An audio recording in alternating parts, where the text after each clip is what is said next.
right. Hello, fellow geeks. Welcome to our first episode of The Fall of Plaguestone, which is an official Pathfinder 2e adventure by Jason Bowman. To those of you who were following our Black Void series, so sorry it didn't work out. We had some consistent scheduling conflicts and they got a little bit worse. And then we didn't want to just have to leave you guys in the middle of it any more than we already did. We kind of already wrapped up part one of the adventure, so we just decided to call it. So to anybody who's a fan of that, apologies, but hopefully this will be a fun replacement. This is a very fun module. We've got an awesome cast, and we have our Tabletop Treasure Hunters series coming back here in July. So this will get us kind of back in Pathfinder mode for when we launch that back up again. So yeah, welcome everybody. Before we get started, let's introduce our awesome cast that we have for this. So I'm gonna just kind of let you guys introduce yourselves. Don't introduce characters yet. We'll get there in a bit. But let's start with Bill. Bill, tell us about you. Hey, it's me, Bill. I am a podcaster. I make a show called Escape This Podcast, where we make virtual tabletop style escape rooms, and we have guests come on and play through those. We just finished a big connected arc of 10 stories, so like 10 rooms all connected by one big story, which was great fun. So go and check that out. I'm also on Twitch as Play This Game Live, and I have another show called Solve This Murder. You can get everything I do at consumethismedia.com. But I'm excited to play some Pathfinder because it should be great fun. Oh yeah, it's gonna be good. Thank you, Bill. Toby, tell us about you. You've been around here. I have been. I am Toby. I'm also a podcaster. I produce and GM for the Side Quest Inn. You can find us on thesidequestin.com or on all social media platforms. And I'm very excited to be doing this little short adventure. Yeah, good stuff. Glad to have you on board. Shelby, tell us about you. Hi, I'm Shelby. I am a TTRPG GM, player, and variety streamer on Twitch. I'm everywhere on the internet at Shelby is a Nerd. Awesome. Glad to have you on board as well. And Ian, tell us about you. Hey, I'm Ian. I do D&D things on the internet and then also other stuff. The most recent project of note is on the YouTubes. I am there as Cash Miss, where I talk about computer stuff, weird nerdy corners of like how all those things work, and how things that programmers do can affect the real world. And yeah, go look it up if you're interested in that sort of thing. Awesome. Yeah, it's good stuff. I watched one of the videos and it was very good. So good stuff. Glad to have you on board as well. Awesome cast. Thank you guys for all joining us for this little adventure. Now, just some fun information. We've been kind of slowly revealing some stuff coming up for Tabletop Treasure Hunters. You guys met Josie and Jolene last night, who are going to be some recurring NPCs for anybody who caught that crazy stream last night. Toby's helping me with production for Treasure Hunters this season. Sadly, you won't see his face on the cast, but he'll be around. And Shelby and Bill and Ian are all going to be playing in Treasure Hunters this season. So you'll be seeing their faces around a lot. Ian and Shelby are actually playing their characters from Treasure Hunters in this to give them a test go. And then Bill is not. Bill will be playing a different character, but he's got a different character for this adventure here. So I think that is us. Oh, I'm Chase. I am playing the Game Master for this adventure, part of Level 1 Geek. If you guys watch this channel, you probably see me around. So before we get started, technical bits. As I mentioned before, this is The Fall of Plaguestone. This is an official Pathfinder 2e adventure written by Jason Bowman. The game system that we're going to be playing today is Pathfinder 2nd Edition. So the setting of Galarian we're playing in, the setting of this adventure, a bunch of the maps and the NPC art and all that stuff is owned by a company named Paizo, who does awesome content. And this is our interpretation of Fall of Plaguestone. It is unsponsored fan content. And yeah, that's that. So for you guys, chat, if you guys watch our streams, we do some chat interactions for you guys to hang out and try to influence the stream. This is kind of a more low-key adventure, so we're not doing anything super crazy like we do for Treasure Hunters. But we do have our affirmation bar, which you can see just below the map there. You guys can use your channel points just below chat there to shift that to one direction or the other. If you put it towards the devil horn side there, you're going to be giving the enemies pluses to their d20 rolls. If you shift it to the angel side over to the right, you're going to be giving the players bonuses to their d20 rolls. And if you overshoot the bar in either direction, you're going to give the players either hero points or you'll give me villain points. Hero points are just going to be spent as rerolls in this adventure, so no crazy like special guild abilities yet. Or if they spend 3 of them, they will cheat death. And then for me, I'm going to use them for very mild interactions for the encounters. So nothing crazy, but you guys can still dish it out, and it will influence the game in one way or the other. And on top of that, this has not been discussed, but it is now a definite rule. If we get to a total of let's say 10,000 bits, is that right? Or 1,000? No, 10,000 bits. I will turn against the party. 100%. Wait, If we I'll get to turn a total, with you. if we get to a total cheer thing, someone add a goal right now to the video. If we get to total of 10,000 bits, I'll turn against the party. 100%. So this is why you played a different character from next campaign. It's all coming 100%. together now. I don't know love if it. that's in a single session or across the campaign. I'm going to say single session. 10,000 bits in Okay. a single session. That session, I will turn against the party. All right, it's been put out there by Bill, and I will All right. I will approve. So love it. Awesome. Okay, so that's it for you guys, chat, and for Bill. Thank you very much. Okay, I'm just expecting somebody to just throw all that in right now. right. Just I'd say that's good fine. stuff. If the people want it, they can cheer their bits. Hey, that would cause some very interesting conflict, and I love it. Okay, so let's go ahead and let's get started on this adventure. Let's get some mood music set. Mood music. Uh-huh. Well, Hexeter, Okay. you better get home and buy some bits. Yes, indeed. Okay, so this adventure is beginning where you guys are traveling with a caravan for whatever reason, and we'll discuss that in a minute when we introduce your characters. But this caravan is traveling south by southeast from Elidir, which is the capital of Isker, to Almaz, the capital of Andoran. It's a road between the Asphodel Mountains and the Five Kings Range, and there's faster and easier routes south, but for those seeking to avoid Cheliax, which is not the most safe region at the moment, this is the best way to go. Bort Bargith is a dwarf trader from the Five Kings Mountains, welcoming many settlements for his fair prices and his gregarious spirit. He's been using this route for years. This caravan consists of 6 covered wagons, 4 of which are laden with supplies, trade goods, and trinkets. Bort makes his home in the lead wagon and the cabin built onto its back, while the final wagon is for passengers and the cook. All of you guys are in this caravan, and one of you is driving it, and we'll get to that in a moment as well. So that's where we're beginning here. It's been 3 days since you left Elidir, climbing into the back of one of Bort Bargith's wagons, bound for the faraway Andoran capital of Almaz. The smiling caravan master cut your travel costs to only a handful of coppers, so long as you promise to protect the wagons should any trouble arise. Fortunately, your journey through the hinterlands of Isker has been quiet, even if it's been far from comfortable. As you broke camp this morning, Bort announced you should arrive at the town of Etrin's Folly by nightfall. He promised a comfortable bed for the night as a reward for a long day's travel. The caravan's teamsters shared a chuckle between them, trading knowing glances and subtle nods. But soon enough, you're on the road again, the wagon bouncing and creaking along the uneven trail. And that's where our adventure is going to begin. Now, you guys have kind of changed up your seating arrangements.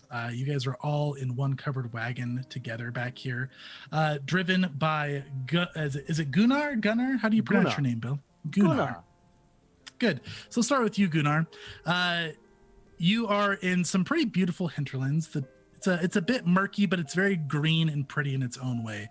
It's cloudy and it's raining very lightly. It's just a drizzle. It's a nice warm rain. You have a bit of cover over your head extending out from the wagon, some driplets of water kind of splash on your arms from time to time, but you're staying mostly dry. You get a kind of nice smell of petrichor and earthy scent rising from the ground.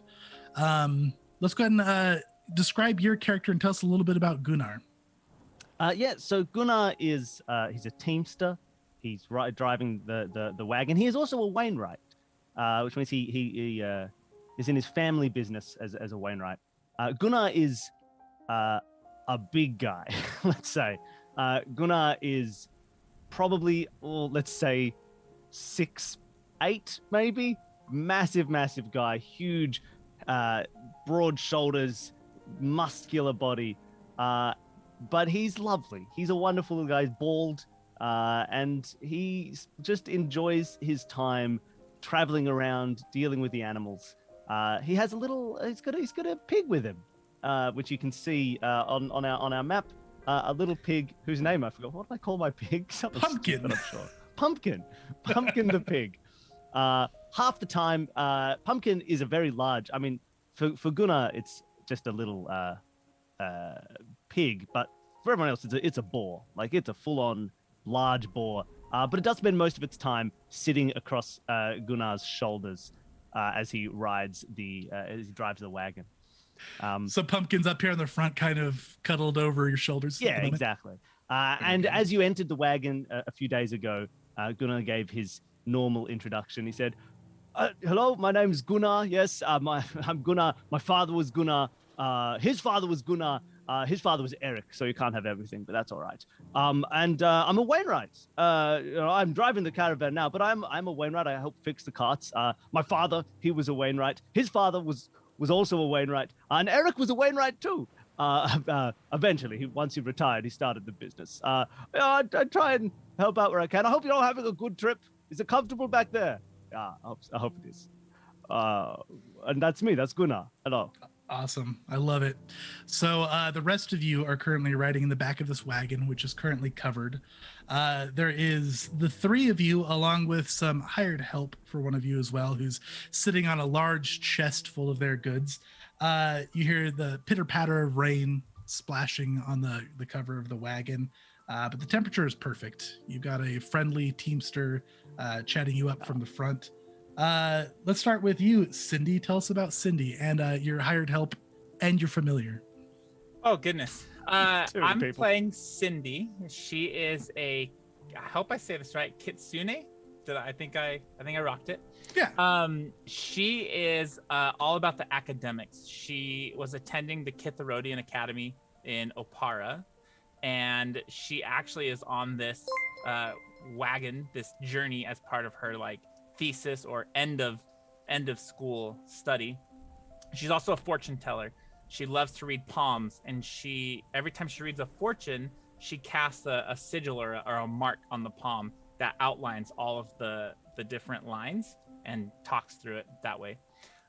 She's also from very high class noble society, so she hired Giles, who is her manservant, I guess, to carry her luggage and open doors and basically do the things she doesn't want to do. And he's been traveling with her for this whole journey. She also has a pet rock that she sometimes talks to in private, but she always has her pet rock close by. And she's a bard. Her full name is Cindy Three Strings Humpthert, and that's her. Did I miss anything? I think that's great. Now we did decide that your assistant Giles here is going to be voiced by Bill, because Bill just has a great voice for Giles. That's right. So. That's right. Giles is voiced by Bill. I would say that on this, because it's raining, on this carriage, that it's a carriage or a wagon?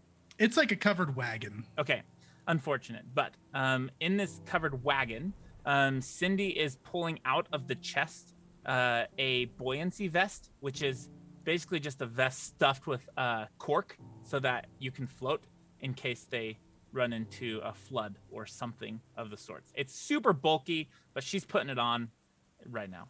Yeah, you never know when there's just going to be a random flood on the road. You never know. Yeah. She's also not very experienced in travel. She's an academic knowledge. Awesome. I love it. Bill, did we mention what class you're playing? Oh, Gunnar is a ranger, a big, strong ranger. Awesome. Gonna be great. Thank you, Toby. Thank you, Bill. So let's go with the next character sitting back here. Esteemed member of the Foresight faction. Let's have you introduce your character, Ian. Like, oh, which one's it gonna be? Yeah, so I'm playing Sokra Tak, a Tengu businessman who is on very important business over to I forget the name of the city that we're going to. Veterans Folly. Yes, or are you talking about you're talking about your end destination? Yeah. Oh, you're going to Alma's is the end destination. Okay. Yes, I have very important business in Almas. I have a business deal, business proposition that my associates are having me go and investigate. And yes, eventually I'll be going to the city of Townsville. Anyways, yeah, Tengu investigator. Who is studiously pouring over a small pile of notebooks, and I am curious, Gunnar, did you announce that you were doing Wainwright stuff to the group?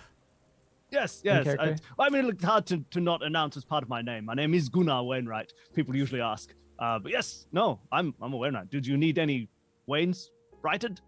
Oh no, I was just wondering. I do happen to have some business in those sorts of trades, so perhaps we could talk later and maybe go over what some of your work looks like. Yeah, maybe we could look, come to some business. My father, Gunnar Wainwright, he handles most of the business, but yeah, we can talk about it and work something out. Of course, I'll have to make sure my contract here with the caravan is all done and dusted, but yeah, we can talk about such things. Excellent. Wonderful, thank you. Perfect. And did you mention your class as well, Ian? Yes, investigator. Awesome. Very good. And I think I forgot to pop up the art for Cindy here. So let's go ahead. Here's Cindy's character art brought to you by Hero Forge. And then Giles as well. Didn't get him up on here. Oh my God, that's the creepiest man in the world. Yes, it looks to rethink the voice now. Okay, did somebody give Willy Wonka one too many? I hope nobody steals anything from the chest I've got here. And can you also show her pet rock, Bosley? Yes, I can. Oh my gosh. We do have art for Bosley as well. Did you just take a picture of a rock from outside? Very close. We should have. There we go. Awesome. Last but not least, the other esteemed member of the Foresight faction here. Let's go ahead and tell us about your character, Shelby.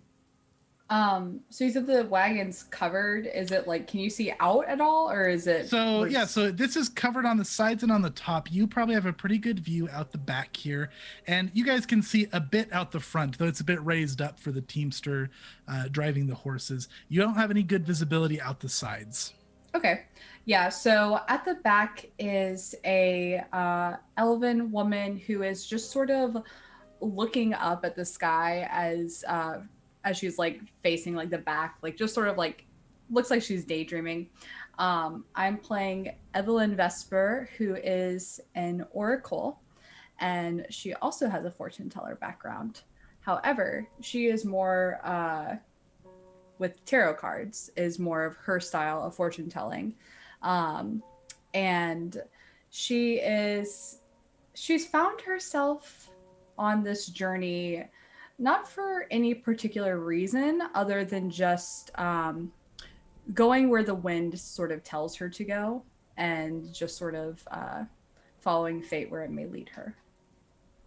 Awesome. And are you currently acquainted with your other guild member here? Now, at this point in kind of the storyline for Treasure Hunters Tie-In, you guys are probably fairly new guild members, or you could be there for a while, but you guys are not aware of the upcoming competition. Have you guys been acquainted, or is this your first time traveling together? I would say probably our first time traveling together. Yeah. Because I feel like sorry, go ahead. Okay. My character hasn't done the things in the tabletop treasure hunter backstory yet. So yeah, I'm sort of thinking that our characters are kind of like, it's kind of like two people. It's like you're like, okay, bye, and you're like, oh, you're going this way. Oh, me too. Like we're kind of on different business, but we're just headed in the same direction. I was just hoping that there'd be like some really dramatic scene at some point, you know, like rain's pouring, you're looking into your crystal ball, and it's just like, it seems that we'll be together longer than initially expected or something. I pull like a bird card. I'm like, oh, okay, that's my travel companion. Cool. Oh no, I got it. When I'm on the ground, Bill's character just stabbed me in the back. I'm fading. You're just like, our paths are destined to cross again. Love it. And did you mention your class as well, Shelby? I'm an oracle. Awesome. Of the Cosmo variety. Yes. Very good.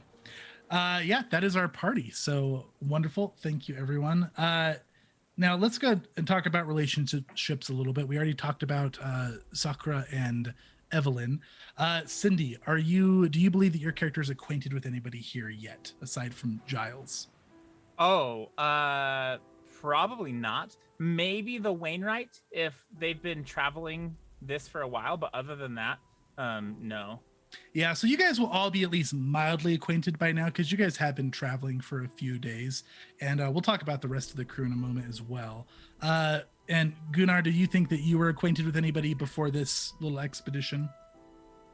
Beforehand, probably not, but like as soon as it started, Gunnar is trying to get to know everybody. Okay, awesome. I love it. So he's being very friendly and chatty with the group as he's driving along. This is what you do when you're a teamster and you're driving a cart every day. You get the only thing you have to do is listen to the chat. stories of the people in that you're traveling around. There aren't any podcasts yet in this universe, so True. you just got to talk to people. What are people if not living podcasts? That's some knowledge for you. That's pretty spot on.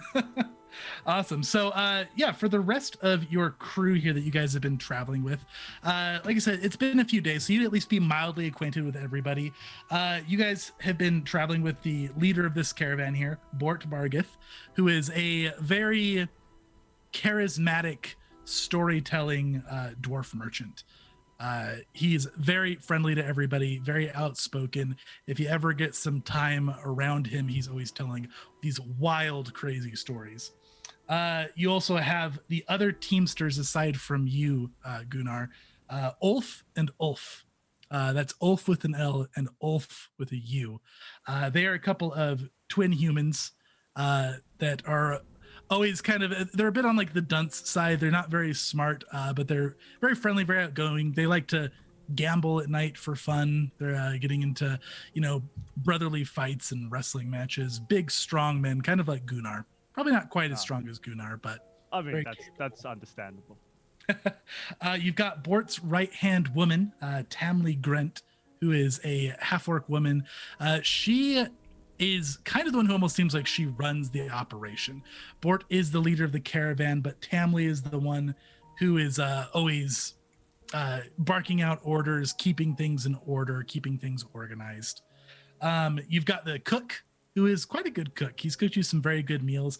He is an elf who actually seems to maybe even be showing age. So you have to imagine he's quite old. Everybody around the camp just refers to him as Cookie. And that's what you guys have heard him called at this point. And aside from that, the last person of note of this caravan is a little gnome woman named Glenda. She has been very shy. She doesn't really talk to people unless she gets cornered into a conversation. She likes to keep to herself. And even at night, she won't pitch camp and sleep next to everybody else. She'll go sleep by the horses. She's been a huge fan of Pumpkin.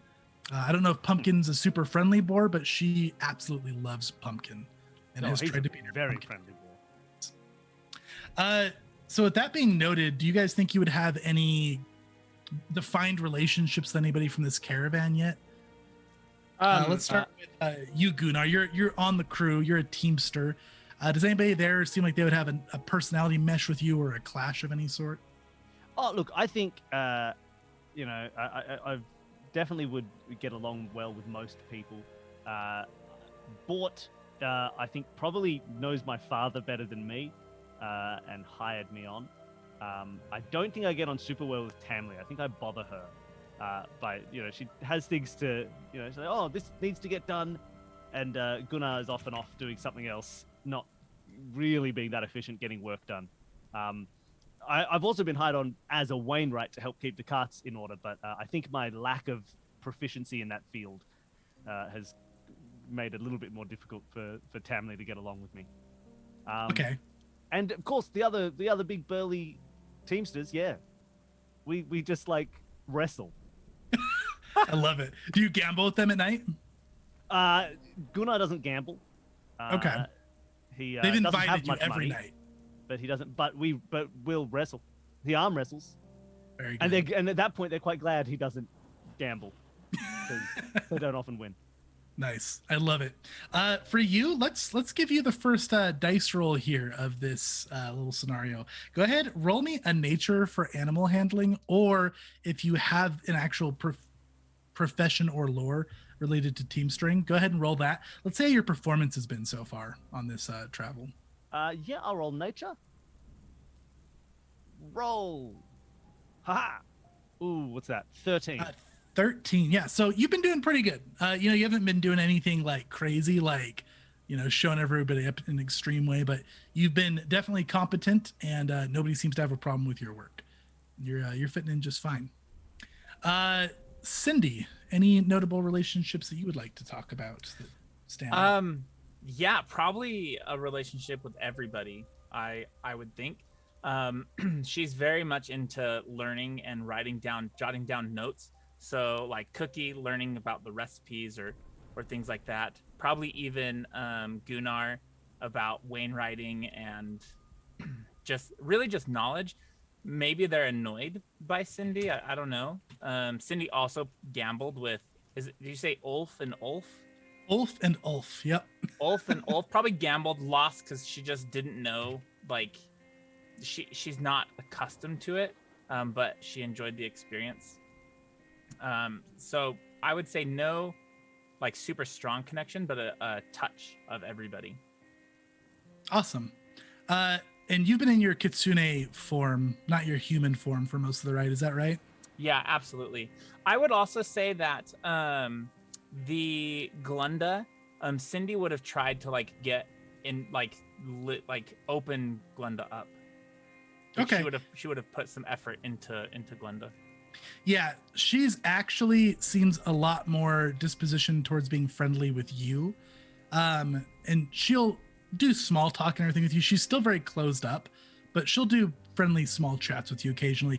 If you catch her alone, when anybody else joins in the conversation, she tries to exit and shy away. Okay. Interesting. Yeah, those are my connections. Awesome. What about for Evelyn? How's Evelyn getting along with everybody?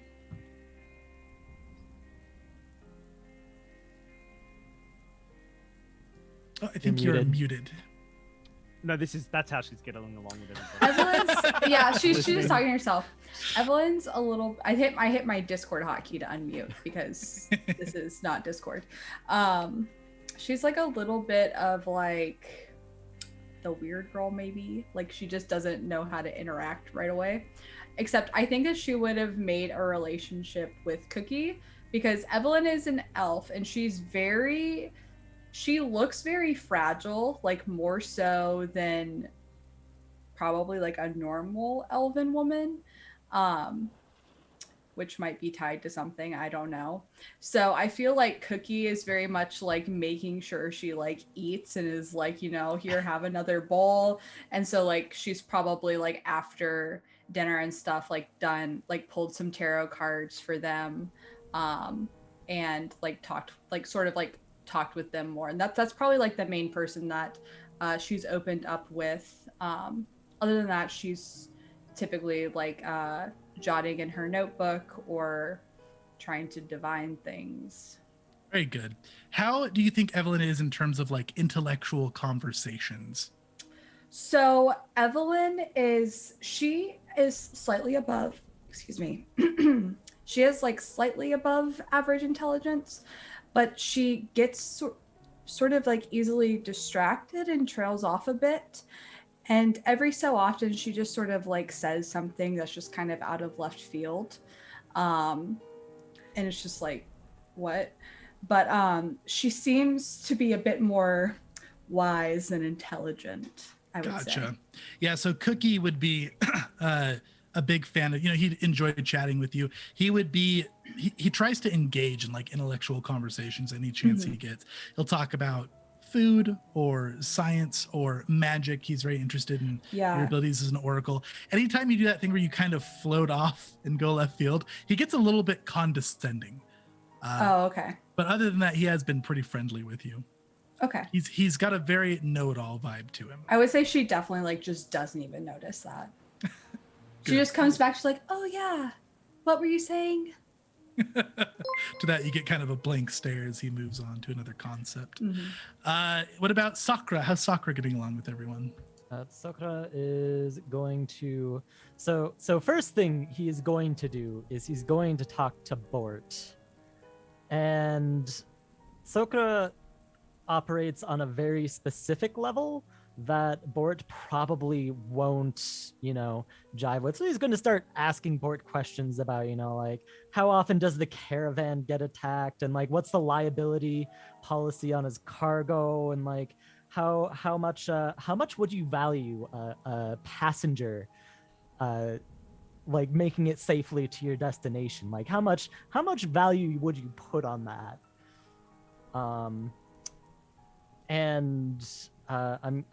I assume that'll alienate Bort just a bit on at least some levels. So then we'll switch to Tamley, I think it was. Yep, Tamley Grant. And hopefully have a bit more luck with her.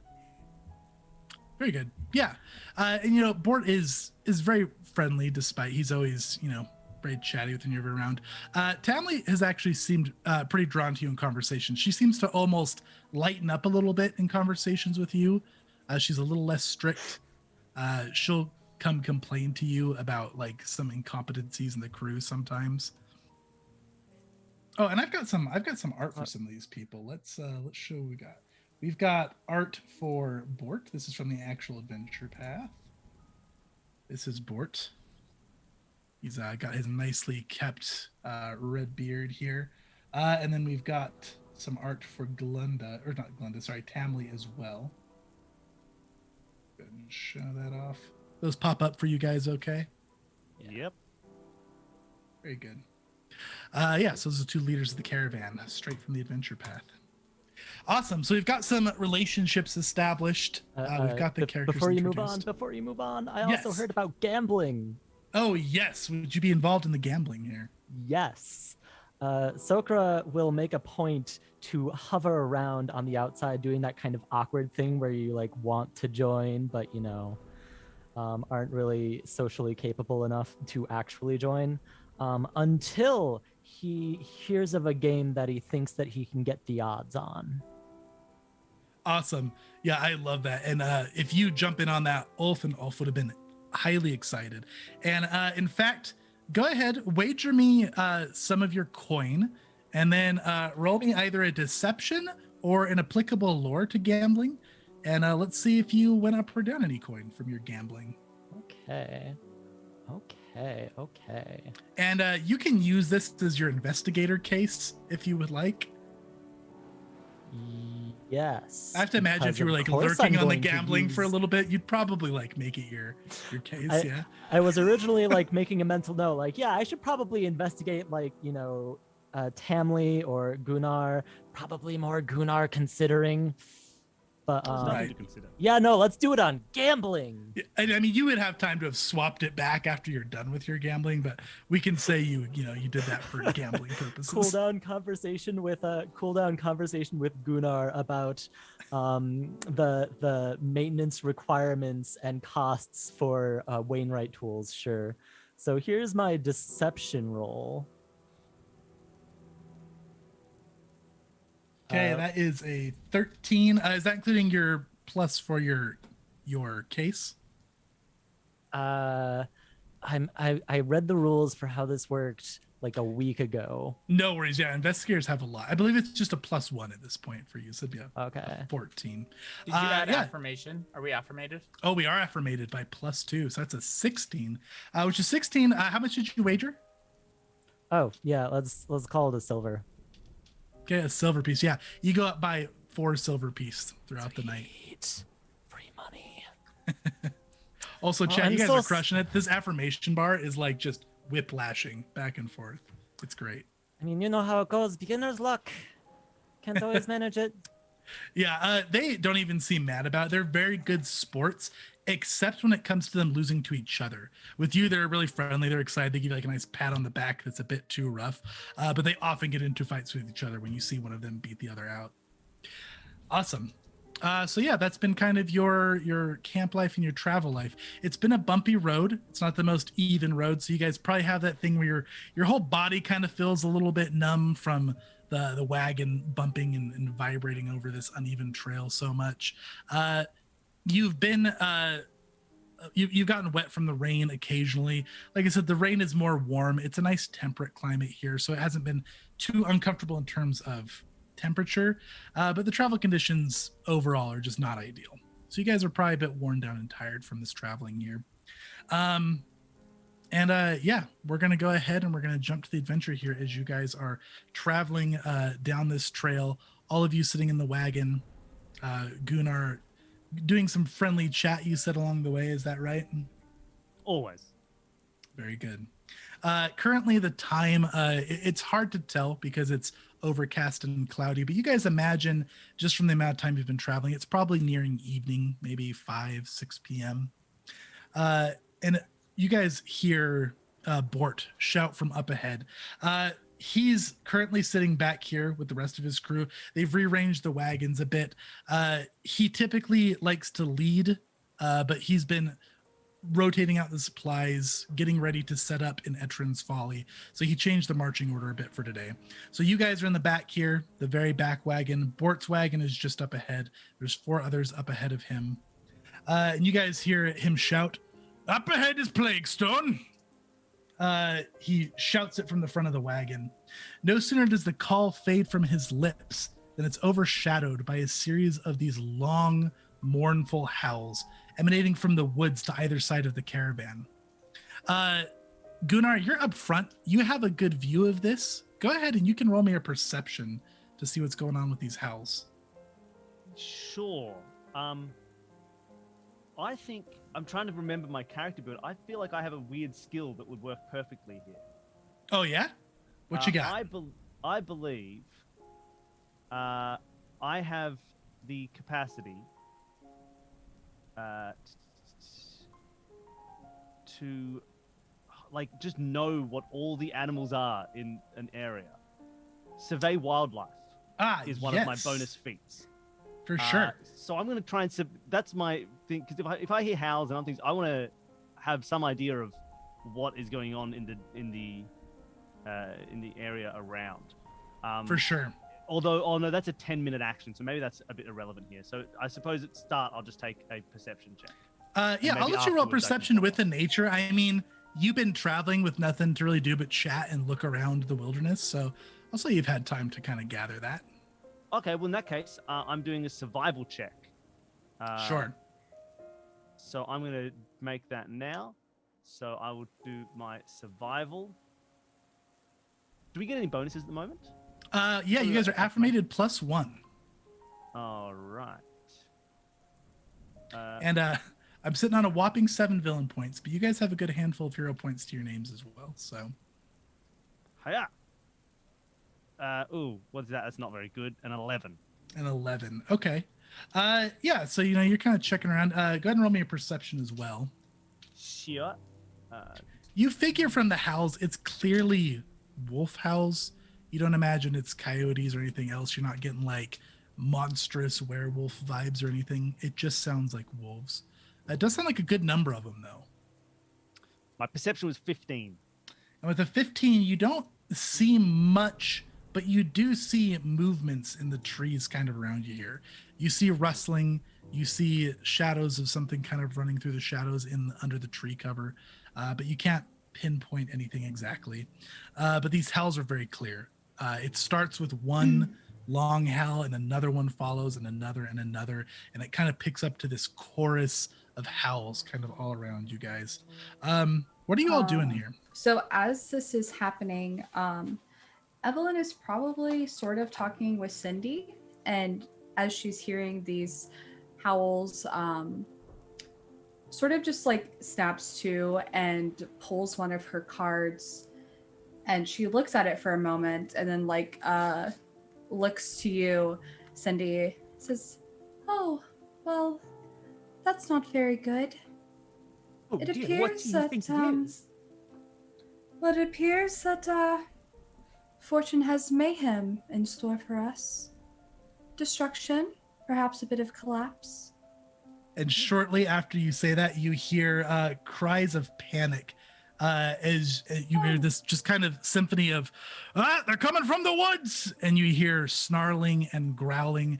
And Gunnar, you can see that there are wolves just kind of swarming out from the forest all around you guys. Let's go ahead and... Yeah, right on time. There's the mayhem. Drive faster, Gunnar. Gunnar turns. So don't be alarmed, everybody. There are some wolves outside. I hope you're all ready. Just stay here in the caravan. If you could just excuse Giles, if you could just, yep, thank you. And Gunnar takes a big old sword out from underneath where Giles was sitting. Oh. Just hold on here. It's all good. We'll try and deal with the wolves. And keep everybody very safe. And we'll be perfectly fine to reach Eltern's Folly by nightfall. All right. Bye, everybody. Do you And need Gunnar- assistance? We're going to go ahead and we're going to roll initiative as Gunnar draws his sword and gets ready here. So I'm going to start a combat encounter. You guys should be able to right-click your tokens, and on the bottom right of your token, there's like a crossed swords over a shield. That will put you in the initiative tracker. Initiative tracker is in Foundry, the kind of cross swords tab on the top right of Foundry. And once you've entered the encounter, there will be a dice next to your name that you can click to roll your initiative. Wait, how do we enter it again? You'll right-click your token, and then there's a cross sword and shield symbol on the bottom right of your okay. token. And I'm going to take Pumpkin out of here because Pumpkin will Yes. just act on your turn. I just realized that. I am trying to figure out where the button is for initiative. So it's on the top here right. we There's go. the different tabs. It's like a yellow circle with crossed swords. I found it. Maybe. So far, Gunnar's going first. Yeah. Despite knowing about mayhem, Evelyn is not quick to the draw. Oh man, you have 2 1-uppers. Thanks, guys.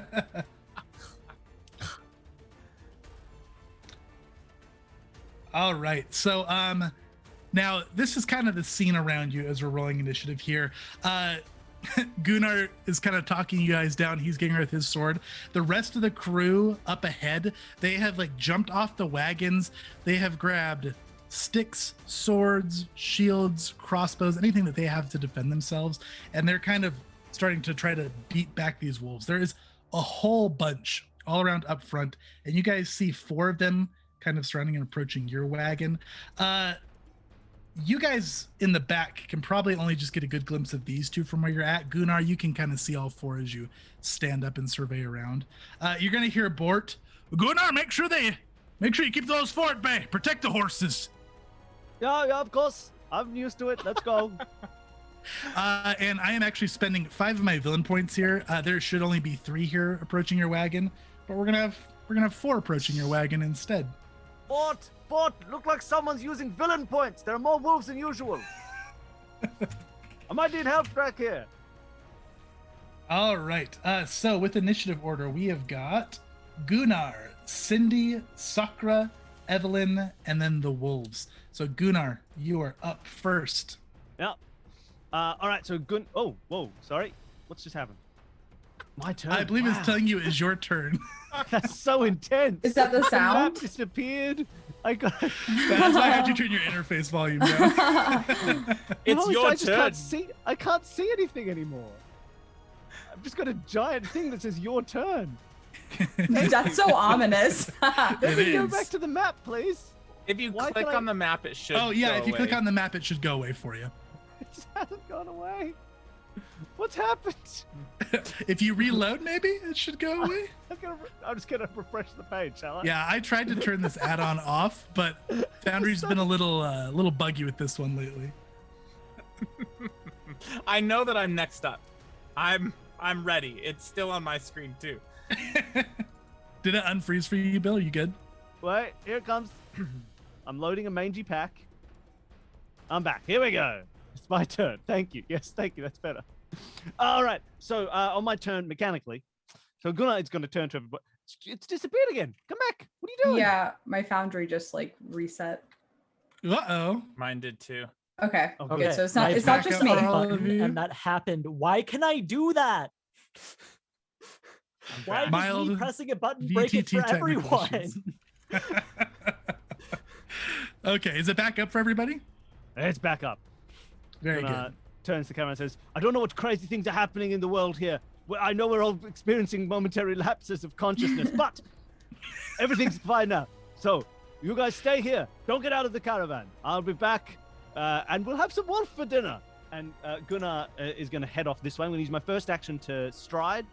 And I'm going to go 1, 2, 3, 4. Are we So- talking, are the woods mechanically anything? Are we talking about? Yeah, so this is what we'll say. So the terrain here around you guys, anything that's not woods is just going to be open terrain.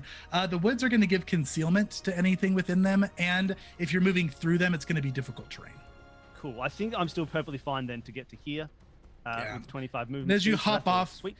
The ground kind of splashes beneath you. It's, mildly muddy and a bit wet from the rainfall. All right.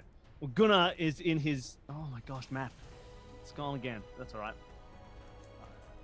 What? Oh, your map is gone again? My map is gone again. I've got the normal Pathfinder map now. I have no idea what's going Let's on. see.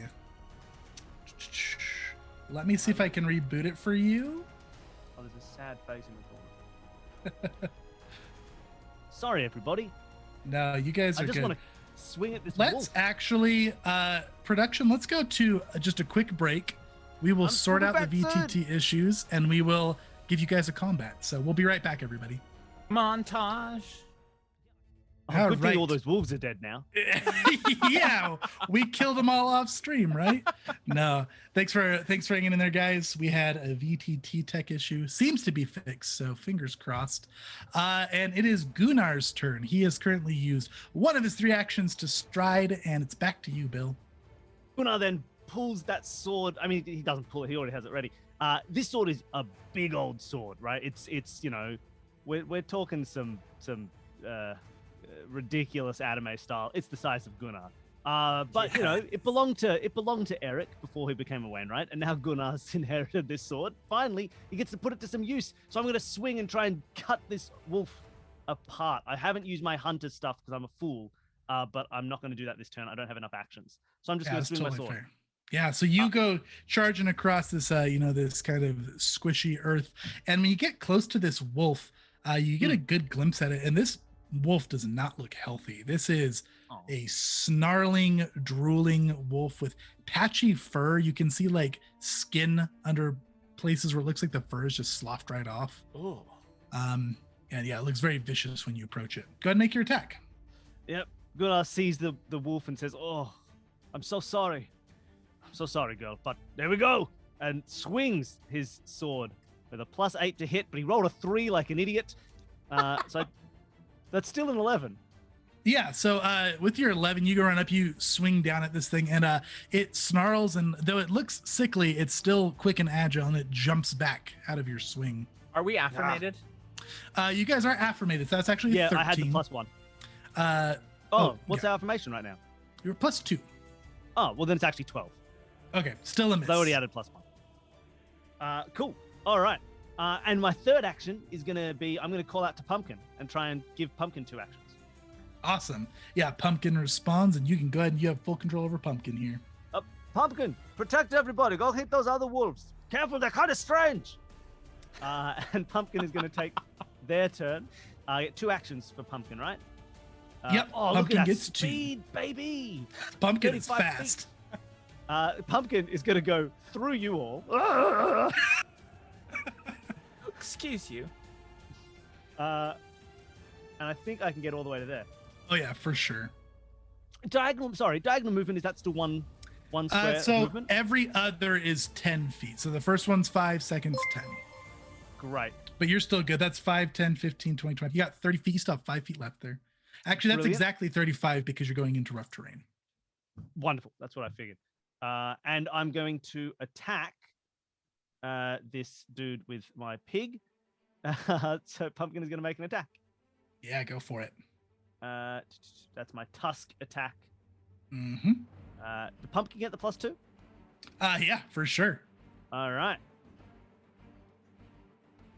Oh, and he rolled a 2. Yeah, Your you- dice aren't what is playing wrong nice. with Though. you? Now you do have 4 hero points. If you want to re-roll, you can. No, it's all right. It's the start of a combat. Okay. Yeah, so Pumpkin just goes barreling through so fast at the back of the wagon, and you guys can kind of see this boar swing at these wolves, but they're just ready for it and kind of back up and start to circle a little bit and dodge out of the tusk attack. And is that it for you, Bill? Yeah, that's it. Okay, Cindy, you're up. Giles, do you know anything about these wolves? It sounds like Gunnar's got it under control. Yes, I would agree with that. I think perhaps we should stay here, and I'll just guard the chest, and we'll be very fine. I'm Yes, sure I the teamster can agree. handle it. Perhaps you'll do good. Yes. Well, Shall I guess pour a we'll drink? wait. Yes, I was going to suggest that you pour a drink. Well, wonderful. I'll get the gin out of the chest. Wonderful. And that's Giles's 3 actions. It's an interact to draw the gin. Can I Love it. see? Can I see Gunnar? Can I see Gunnar from my seat? You cannot. You can just maybe see like moving shadows through the stretched canvas over this caravan. There's no windows on the side. Nope. Great. Cindy is gonna wait for this drink to be poured and hold her turn. Okay, so Cindy is holding Sakura. It is your turn. Oh, right. For some reason, my brain went to like card captor Sakura. Captain Anyways. Sakura, it's your turn. So if you don't mind, when going back a little bit, when I heard the wolves, could Sakura have had a chance to investigate the wolf calls to pick up on one of them, have that be one of his leads? Yeah, for sure. Okay. Yes, I had some business with the zoo a while back. I actually recognize some of these calls. They're the forested gray wolf. Very interesting creatures. And I'm gonna which one of these do I have that on? I'll let you pick. Go ahead and take your pick on it. Okay. I'm gonna beat up on this one with Gunnar, I think then. Very You're getting good. out of the wagon? Oh dear, he said that we Yes. should stay here. Where are you going? Oh, Oh, I don't know if worry, that's the I am best trained in- idea. I am trained in the use of equipment, and I pull out just I think it's like a 9-bladed Tengu sword. Yeah, it's like like a fan blade is kind of how they describe it. It's very cool. I make it a point to keep up with certain aspects of my heritage. My family has a lot of trouble. And 1, 2, 3, 4, and let's just beat up on this dude. Oh yeah. Where are my attacks? Where are they? So you will notice for you as an we go. investigator, when you highlight your strikes, there's actually a devise a stratagem button you can turn on and off now, which is awesome. Yes. So I'm going to devise a stratagem before I jump out and try and like figure out how to time my strikes so that they align with the wolf being off balance from Gunnar's assault. And then I'm going to attack Awesome. and get 13, 15. Do we still have 15 affirmations? affirmated with the affirmation. That's gonna hit. Okay, and then Yeah. damage. Got that solid 7. Okay. Yeah, so you go up and you swing with this fan blade at it. When you get close, you think you've heard of this species of wolves and it looks similar, but the way that the fur is patchy and it's just sloppily drooling everywhere, and its eyes maybe even seem a little bit discolored. It does not look healthy for that species.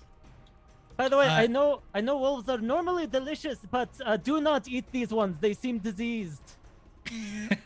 And as you cut this one, it kind of hunches down for a bit like it's gonna fall, but it trembles and stands back up and snarls, and it's still standing. Oh boy, you need to be put out of your misery, poor boy. That is a 16 with the affirmation. That one is going to hit. How do you do it? Oh yeah. I'm gonna sweep the legs. Okay. Just 5 finish. damage. Ignore that second roll. Yeah. Yep. That puts it down. Ugh. Poor Paddlefoot. Sorry, I get into a habit of naming things. Okay. And that is Sakura's turn. Yeah. Yes. Very good. Evelyn, you're up. Evelyn just sort of leans out of the caravan and looks towards Pumpkin. Pumpkin, do you need help? And then she just sort of like stumbles out of the caravan a bit. Oh, dear, wait. We should let them handle it. Come and have a drink. Oh, but there's a poor animal that's being beat up by another suffering animal. Yes, but our Wainwright told us to wait in the carriage.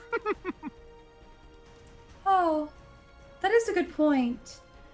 Let's see. Can she try and cast her? Okay, so like some of my spells don't have distances on them. Oh yeah, So- sure. You can ask me which one. I should be able to tell you. So her spray of stars, can I hit the one by Pumpkin with that? I think Spray of Stars is a 15-foot cone, so 3 Where squares does away. it? Let's see. If you go to Oh, it's a this- cone? I don't want to Mhm. hit Pumpkin. All right, what about Acid Splash? Acid Splash is 30 feet, so you can definitely hit Okay. Acid Splash. All right, so I'm going to use Acid Splash against the one beside Pumpkin. Okay.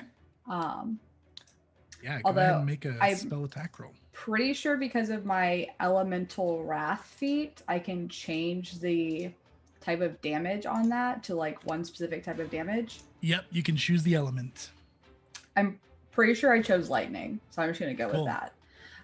So I'm gonna try and lightning splash that wolf. Awesome. Yeah, go for it. It's got concealment, but you can still hit it. So you're going to make your attack roll, and then you're also going to roll me a flat check, just a d20 to see if Okay. you miss from the concealment.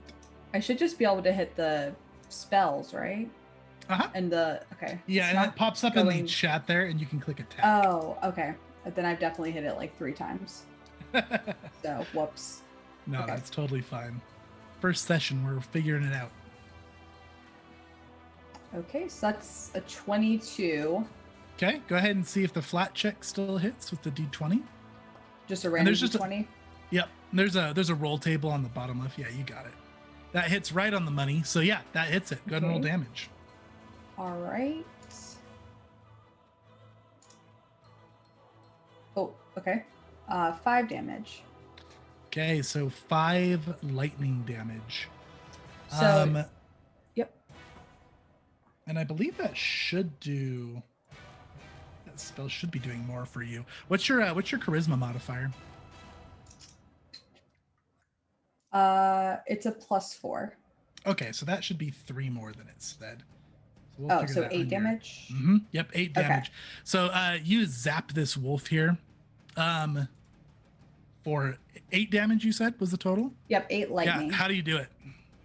Oh, she's like, so I kind of imagine like she's like hung on to like the rail and she's just sort of like hanging out, and she just like sort of like puts out her hand like very like lazily and just like shoots this like crystal blue lightning at the wolf, and then she just sort of like swings herself back into the caravan and turns back to Cindy.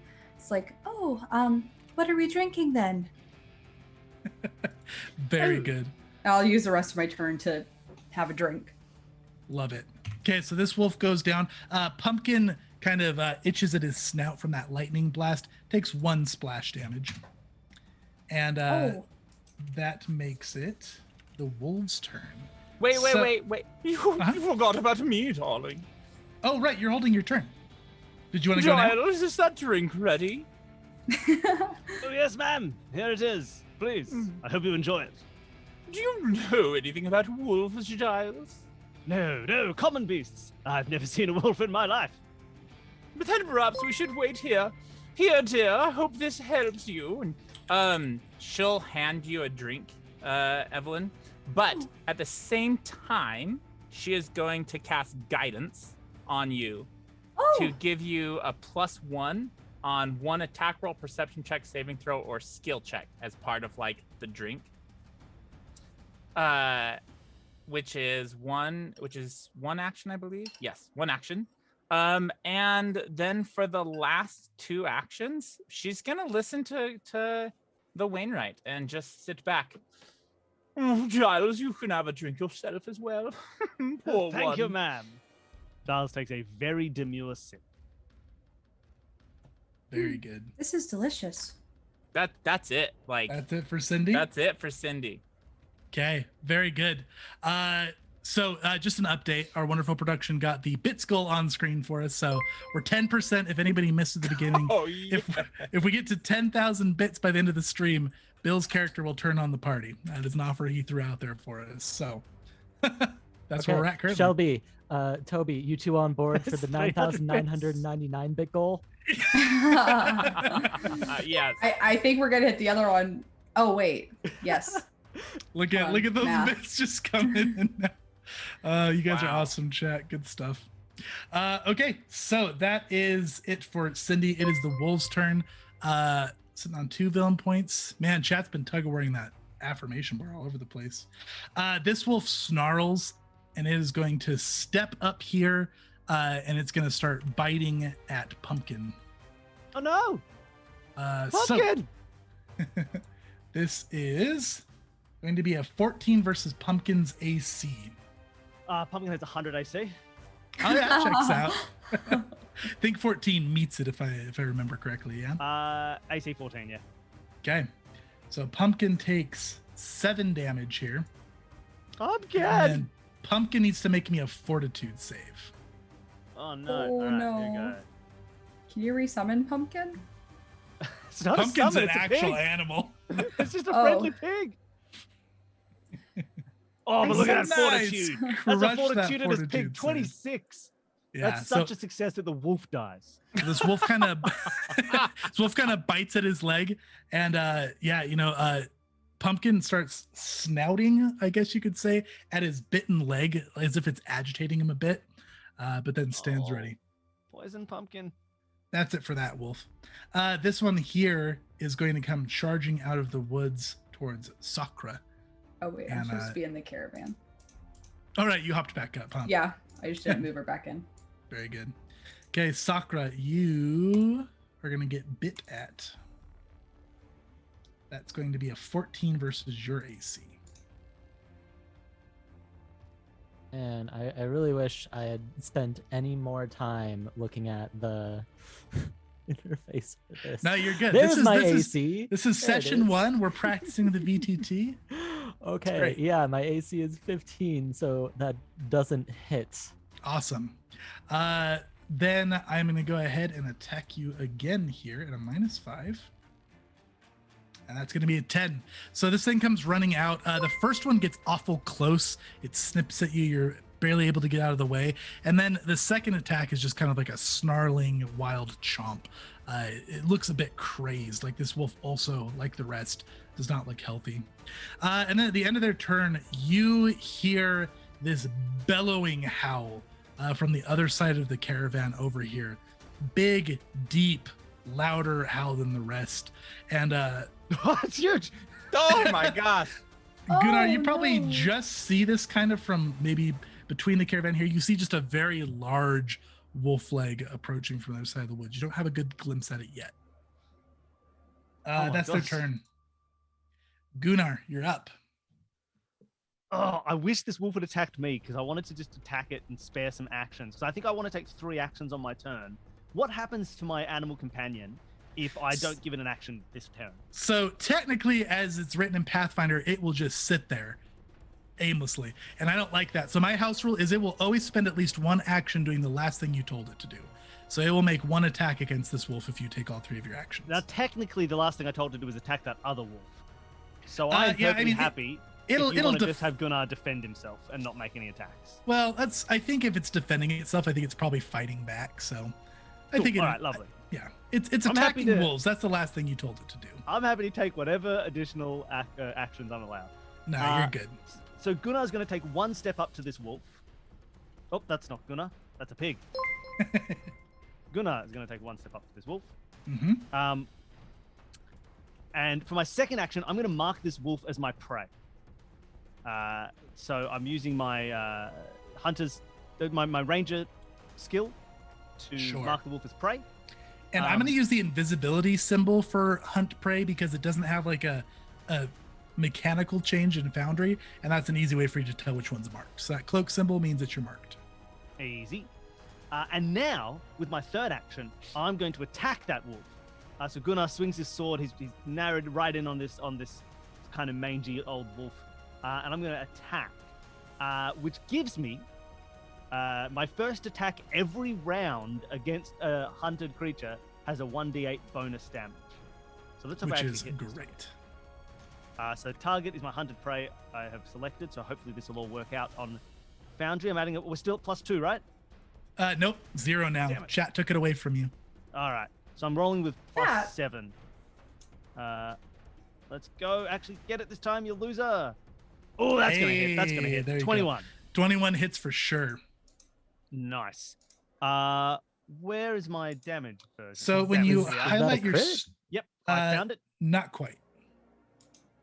Now, I rolled an 11 on the D12. This didn't automatically do my extra D8, so I'll just throw an extra D8 down for you. Yeah, go for it. So it looks like that was 18 damage total. You demolish this thing. How do you do it? Huge. This is just like a guts from Berserk style. And the wolf just splits in half. Yeah, you hear one final little yelp that's cut short very quickly. And that carnage happens right in front of you, Sakura. Right. I guess that's one way to take care of Mr. Whiskers. No, it's the only way. It's the only way to take care of any problem. Oh, well, that one seemed to be suffering too, so at least it was a quick end. Yes. And just a quick warning. I'm pretty sure there's a real big one coming, so we might want to get closer back into the cart and get out of here. I don't know. Oh yes. Greymane, I heard him. Greymane? Oh no. Well, yeah, let's just keep your eye out for it. Everybody stay in the cart. It's very dangerous out here. Oh, we're not gonna leave. Should we have another round? Yes, we've got drinks if you want one. And shall I make an attack roll for Pumpkin, or is Pumpkin just gonna chill? Yeah, make an attack roll for Pumpkin for sure. Pumpkin attacks. Oh, there's a Pumpkin. Pumpkin. Good job, you guys Pumpkin. affirmated? Did you include your affirmation there? I didn't, but that's all right. It's a 24. Oh, it's not all right because that makes it a crit. All right, I'm going to critical tusk. 2E, if you exceed the armor class by 10, it is a critical hit. So 16 damage. Yeah, so this wolf kind of is circling in and charging in on Pumpkin as well, and Pumpkin just gores this wolf right through the chest, and you hear a yelp as this one dies. Now you guys, you that are out of the wagon, you guys can see the rest of your caravan. They're all fighting very defensively. They've killed off a couple of the wolves. They've injured a couple more. Nobody looks terribly hurt. And the wolves are just kind of circling, keeping their distances. They're making loud noises and battering at him to keep him in kind of a wide berth. And that's it for Gunnar's turn. So Sakura, you're up.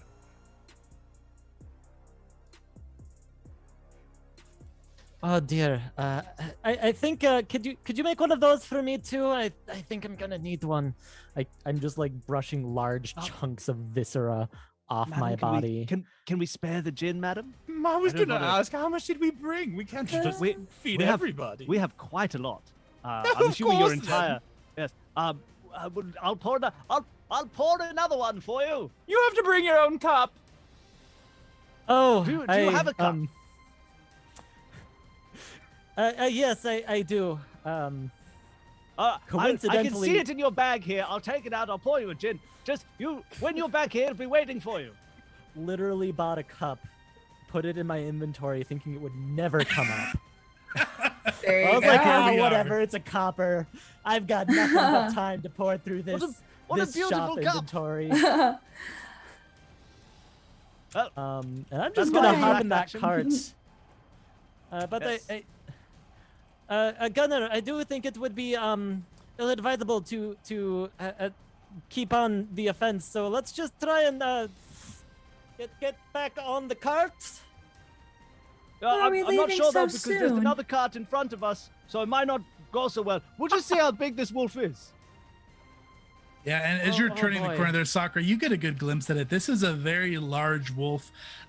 It's not like quite horse-sized, but it's close.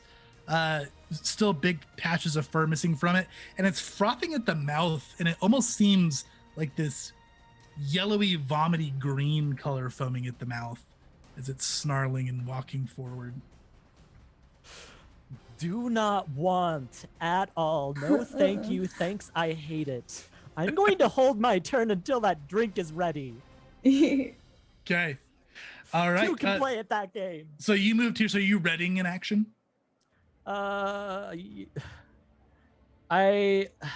Man, so what I want to do, and I'm a little fuzzy on the holding your actions rules.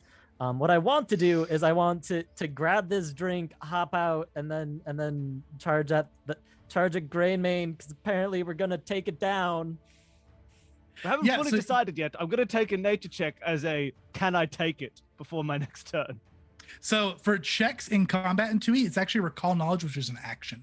So on your that's turn, fine. if you want to recall knowledge, you can do that. I will be And then taking for your one action on Sakura, my turn. you could ready a move. So you can spend 2 actions to ready to move up when it's a good time. Sure. Once Cool. the drink is ready and in hand. Awesome. Okay. That makes it Evelyn's turn. Oh. Okay, I'm not muted. Okay, I thought I was. Sorry. Cast the So wolf killing spell. so we're fighting this, yes, and she just sort of is moving an action in this, or do you just have It movement is. So speed? one action moves your full speed, and you can do that as many times as you want within your action. So if you can move 3 times, go triple your speed. You can Okay. move twice, move double your speed. But if you move like 5 feet, do something, and then move back, then it like costs the 1 action, right? Yeah, so your movement has to be unlike 5e where you can split it. It has to all moving anywhere is 1 action, and then if you do Okay. something and move again, then it's another action. So Okay. Well, I'm feeling quite refreshed. Thank you for the drink, and I'll go see what this is about. And she's just gonna hop out. And hold on, 5, 10, 15, 20. Oh, that's a very large wolf, isn't it? That's quite big. Well, that's interesting. And I'm going to try to cast we'll do another acid splash since I have 2 actions Awesome. left. yeah, Don't you forget get out you of the have carriage and guidance. its head kind of snaps towards you and low growls at you. And yeah, would you like to use guidance on this attack roll? Sure. Okay, so that's gonna be +1 to the roll. Okay. Let's see if I can do this right this time. Spells, acid splash. Attack. Do I do anything in here, or do I just add +1 once I've rolled You can it? just add +1. Okay. Sometimes they'll give you a pop-up box to add it, but as long as you remember to add it, doesn't matter to me. So 20. A 20 Nice. is going to hit, so go ahead and roll damage. So damage +3. Yeah, because Okay. yeah, we'll fix that macro later. I It think since acid that's like splash- a It only adds spellcasting modifier heightened at 3rd. It just does 1 Oh, at 1st does level. it? Mhm. 6 Oh, okay. plus the 1 splash. That's why it's adding it. Okay. So Okay. that's gonna be 7 damage though, which is still a solid hit. So you're throwing like this ball of lightning, yeah? Yeah, it looks pretty lazy, to be honest. It's because she's like very like weak looking, and so she's just kind of like, and then it like goes out, And she seems rather unfazed. She's looking at this very like logically, like, oh yeah, that is a pretty big wolf, isn't it? And is just Nonchalantly tosses a yeah. lightning ball. just standing there now. And that Yeah, will that- be it for her turn. That connects and zaps, and it lets out this bellowing roar and looks like it's ready to charge you. Oh no. This could go badly. Okay. That makes it Cindy's turn. All righty then. Cindy's okay. Well, Sakura, what was your name again, dear? Oh, it's Sokratak. Well, take your drink and go fight the thing. And I will cast guidance on you as well. So you'll have a +1 to your next attack roll or perception check or saving throw or skill check. Basically, a check you'll get a +1 to. And then, Chase, tell me if this is gonna be okay. She's gonna pull out her signal whistle because this is like dangerous, and she's gonna start signaling for help. As her bardic performance, can she play this whistle? Oh yeah, for sure. Okay. Don't worry, I'll call for the guard. We're close to town, aren't we? And she'll start blowing on her whistle. And I will do Inspire Courage. So that's a +1 status bonus to attack rolls, damage rolls, and saves against fear effects. And that's for everybody, because that's a pretty huge radius on that. Yeah, it's I think it's 60 feet or 30 feet. Yeah, it's 60 It's big. feet. Giles, start calling for help. What are you doing, man? Oh, sorry. Help me! Help! Please, someone come and help. Yes, wonderful. That's it for us. So is this like just like an urgent whistle, or is this like an artful tooting of the whistle? No, it's a signal whistle. It is an urgent whistle that somehow sounds great. Yeah, Like no, just like in this like hyperventilating breathing, it sounds like a tune that permeates the air. love it. Oh, please tell me that's your instrument. Just for the rest of the campaign. Definitely not, but it is for this moment. Oh. All right, so this wolf is snarling. Wait. Oh yeah, you've got your ready to action. Yeah, go. Yeah, I'm just gonna shove that drink right down my face, mutter, "Oh, Abadar, save me from this paperwork," and then hop right out of this cart and charge that wolf. Okay. Charge Greymane. If I can, why do you only want to? Okay, there we go. Okay. Only letting me measure my moves, not letting me do it. Okay, so you're getting up there, and that is your ready to action, correct? Metaphor for my life, yes. Okay. So Wolf's turn. This thing looked like it was ready to just trample right at Evelyn, but it kind of like snarls back, and it's instead going to take a bite at you. I'm going to spend a villain point, and I'm going to take fortune on this roll. Oh no! I have things for fortune. Oh, do you? Yes, I do. It is in my ancestry. If I can find where that is, I'll use my phone. Pathbuilder is easier, frankly. Yeah, no, go for it. Maybe. Yeah.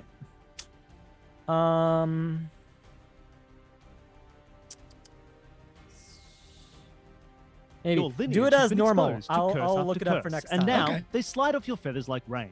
If you succeed at a saving throw against a curse or misfortune effect, you get a critical success instead. I don't know Yeah, if that I think I counts. was thinking the misfortune effect, not the fortune. Oh, okay. All right. Yeah, so that's something trying to give you misfortune then, I believe. Yeah. Okay, so we're going to go ahead. We're going to take fortune on this one. And that's going to be a 26 for the that's for a the best crit. one there. Oh, I Okay, knew that- it was coming, but Oh, Okay. that looked bad. bye. What is it? What do you see out there? Sakura just got impaled with large teeth. Well, he shouldn't have gone and fought the wolf, should he have? This I'm was a going to foolish assume- idea. I'm going to assume that this conversation is taking place like 3 seconds before it actually happens. Do you have any acid resistance? I love that. No, I do not. Okay, No, I do not. So that is 12 damage. This thing just bites right on your arm, on your shoulder, and it burns. It feels like something is burning in your skin as this thing bites you. First level Pathfinder, thanks. And then after it gets that bite, it kind of looks up at the sky and just lets out this big bellowing howl. And I need everybody to make a will save here. Is this a fear effect? It is a fear effect. If you haven't drugged the spell effect to your sheet, remember to add 1 to this. Oh, yes.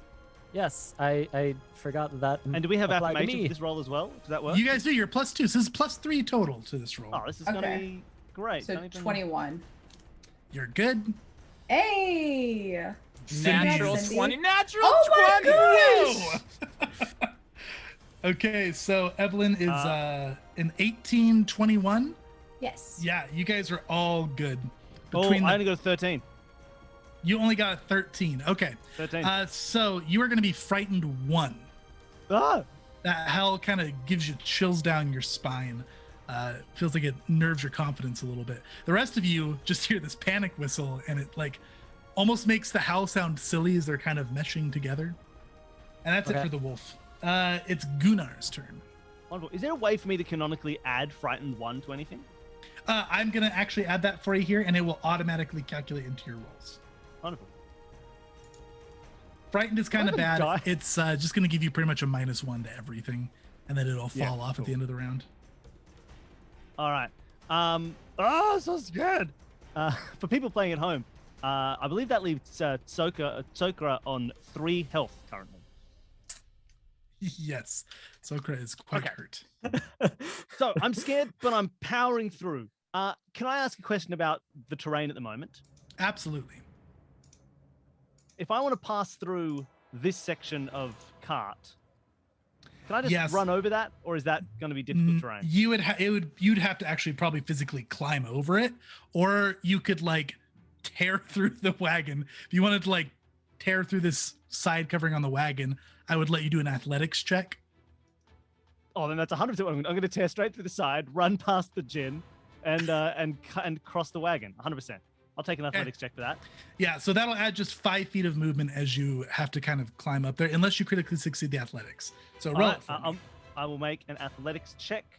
I've got a +6 base. Circumstance bonus to plus just 2. Do I get the? I don't get the inspired No, courage. that's right? just to attack rolls and Yeah, saves and against fear and damage. All rolls. right. So I'll add a +2 circumstance. Let's go. Roll. That's a 15. Okay, so 15 is enough to get you through. You're not going to get through without missing a step. So this first square will be difficult terrain. The rest will be fine. Cool. So can I go past these people, or is that? Yeah, for sure. You can go through All your right. allies. So we'll call this. That's 1, 2, 3, Mm-hmm. 4, 5. That's 1 move. Uh-huh. Now I got 2 more actions. Are I you should probably climbing move- through the wagon? Yeah, I've Yeah, run he right just past. tore through the side of it. No! Gin is everywhere. What are you doing? I gotta help a bird kill a wolf. You wait here. And then Perhaps once you my should help. wait, me? I am helping. This is wait. Oh no, wait. Talk to them. Sorry, misunderstanding. Bye. And then I'm gonna continue walking. I'm gonna take another move, and I think I can get up to the wolf. 2, 3, 4, probably 5. I think that's okay. Oh, I can just hang out here, right? I can attack diagonally, can't I? You can, yeah. Right. All right, I'll just hang out there. And I have one more attack. I don't have the actions this turn to mark this wolf as prey and attack. Pumpkin's hurt, so I don't want Pumpkin to get too far into this. I'm just going to attack the wolf. Okay. Yep, go ahead and make that attack roll. Your affirmated +2. Yep. And I got a -1 from the fright. Oh no, plus 3 as well, right? Because I get a bonus to this. Yes, true. And your frightened will calculate automatically on the roll. So Yep, don't I worry can about see it's on my roll. So Mhm. I've got a +9 all up. And I rolled a 20! it. A nat 20. Ooh. Whoa. Okay. 29. Okay, good. So now what happens on a natural 20? You get your critical damage, and I'm also going to add a critical hit effect from the deck. Okay. You don't have crit specialization, so the crit card's not going to apply. if you down the line get the ability crit specialization, these cards get a lot better for you. Cool. Well, I'm gonna hit Double critical damage though still. Pachow. That's 29 damage. Oh, no, sorry. I apologize. my. I apologize. It's not 29 damage. That was my attack roll. It's 30 damage. Oh my And goodness. That's actually going to be 32 because you're also doubling the bonus from the bardic performance. Yeah, how do you do it? Oh, I didn't add that. Yeah. So Gunnar is just sprinting across, right? He dives through the caravan. He's ripping the cloth on the caravan with his sword as he goes, narrowly missing Giles's face. Ducks through, knocks the gin on the ground, jumps out the other side. He does not stop. He hits the ground. His big body just rolls, which you weren't expecting he would do, but he's a pretty agile guy. He continues up. He's like sword raised, does not stop. He just dives in through the woods, swings a sword in one big hit, and it sort of catches halfway through the wolf. And then as the wolf falls to the ground, gonna have to put a foot on its shoulder and pull his sword back. He goes, "Oh, I'm so sorry, my bird friend. Are you okay? You look hurt. Are you all right?" Oh, yes, thank you. I miscalculated with that last attack. Its bark was in fact not as bad as its bite. yeah, it's got a big bite. Look at it. All right. Well, And with my last villain point here, as you guys are chatting, this horrible gagging, coughing death throw sound comes from this wolf, and this spew of this nasty acidic vomit sprays from the wolf's mouth towards you, Gunnar. Make me a reflex save. oh no. I was going to tell you this would happen, but you were going so fast. Oh, sorry, I didn't listen. I get a +2, right? You do get a +2. All right, here we go. Roll +8. It's an 18. So that is going to be a success. You're going to take half damage from this. This is acid damage if you have any resistances. So you're taking 3 damage. All right, I take 3 damage. You're able to jump back and hear it coming, but like a bit gets on your leg and it burns. It's like burning through the bottom of your pants. That's not good. What is going on with these strange wolves? Do you need to give the damage to me, or can I take it myself? You can take it yourself. Go for it. Boop, done. So you take down this wolf. You're chatting with Sakura, and after this thing goes down, you see the rest of the wolves kind of start to disperse. They go running off into the woods. You hear your caravan people cheering. We're out of initiative. What are you guys doing? Evelyn would immediately come forward. Oh, okay, there we go. I'm trying to move her, but it doesn't matter. So she would immediately come forward. Oh, Sakura, it looks like you could use some help. Here, please allow me to heal you. Yes, please, or else the wound might fester. So I will cast heal. And so this is a house rule that I like to do just because I think it makes things flow well. When we're out of combat, you can go ahead and maximize your heal. So just treat it as if you rolled max. So that's 1d8. So that is 8 hit points. And so if you do a 2-action version of heal, it'll be 1d8 plus 8. So you can max it at 16 if you would like. I'll do that. You do a 3-action heal. That's true. 3-action heal would also heal everybody within a 30-foot radius for 8. Then I'll do that. We'll take the big one. And as she just sort of kneels down and probably instead of touching you, just sort of touches the ground and closes her eyes. And there's almost it almost looks as if her aura sort of flashes into existence for a moment and then flashes back out as you all feel magically healed. Oh, I love that. That's awesome. Yeah, so everybody go ahead and heal for 8 there. I think that tops everybody off. Giles, go see if they need any help. What are you doing, man? Oh, of course. And Giles leaves the caravan and says, well, I'm just voicing it, but I'm also taking his actions. And he says, Totally fine. I have a small healer's kit. I am a skilled servant, and if anybody needs me to help stitch things up, I'm ready to serve. Oh, Giles, I think that I've got it all covered, actually, but thank you for your kindness. But you forgot the one most important thing. Sure, you've healed the man, but have you healed the pants? Quickly, Gunnar, come here. I can see you've got some acid on your legs. Let me just fix up those. I have a small needle and thread and some little pieces of cloth here. I can help you out. If you just put your legs up here on my legs. Up here. Yeah, thank you. And I'm going to fix Gunnar's pants. Roll a craft check +4. All right. I'll just roll you a quick... I'll just roll a d20. We can add the 4 in our heads. For sure. And your affmates is actually +6. Well, he rolled a 3. He's not very good at his job. It's a very sloppy patch up, but it gets the job done. That would have been a good time to say, but have you healed the spirits? Except then that brought the the gin gin. broke earlier. Oh, Oh, good point. it's gone. What is? Yes. Who drank it all? The caravan itself. There was a big oaf who walked through and it just jumped everywhere. Don't I'm worry, so we got sorry. plenty of more. No, I'm very sorry. I didn't mean to knock your It was gin. quite I good. was in a bit of a rush trying to kill a very large, wolf. But A I large do apologize. pants. Oh. Yes, you did Oh wait. Oh, wonderful, you're gunner Kunal. now. Excuse me. Ah, you can see. See, this is my gunner voice. It's down here, and this is my Giles voice. Giles is up here. He's a different person. Oh yeah, and I'm Gunnar down here. If we're done standing around, can we please get on the road? We're on a schedule. I sense Look, that I understand you you're in two a might rush. be I'm going to go and just double check with my friends up in the front caravan here to make sure things are okay. We'll let you know when things are getting moving again. So if you'd like to all just wait here, please take some time to rest. Maybe just calm, take a second to relax. And I'm going to check with Bort and see what's going on with the rest of the caravans. Awesome. And as you guys are kind of cleaning up, healing, checking on things, we will pause here and we will go to a quick 15-minute break, approximately. We'll take like a 12-minute break. We'll be back around 9:30, everybody. We'll see you in a few. All right. Welcome back, everybody, to the Fall of Plaguestone. Before we left for break, we have introduced our new adventuring party, Gunnar, Cindy, Sakra, Evelyn, and the hired help, Giles. They were on their way to Etrin's Folly when they were attacked by a strange pack of wolves. They were missing patches of fur. One of them was excessively large and foaming some sort of vile substance from the mouth, which then choked up on Gunnar after he killed it. And that's where we currently are.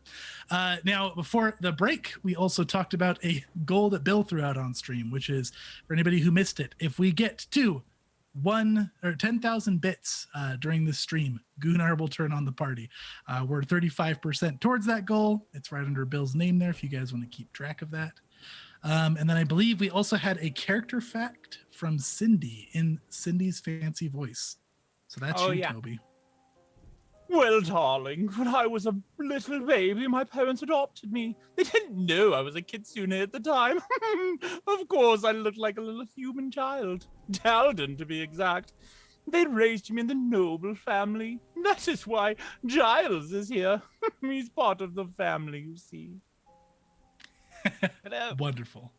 Thank you very much. That was for RLU. Thank you for spending those points. Okay, so you guys have patched up. Gunnar, you are going to check on the other caravans up ahead. You see that the rest of the crew is kind of gathered around. It looks like they're inspecting a couple of bites on Ulf and Ulf. Tamley is the one who's kind of checking on him.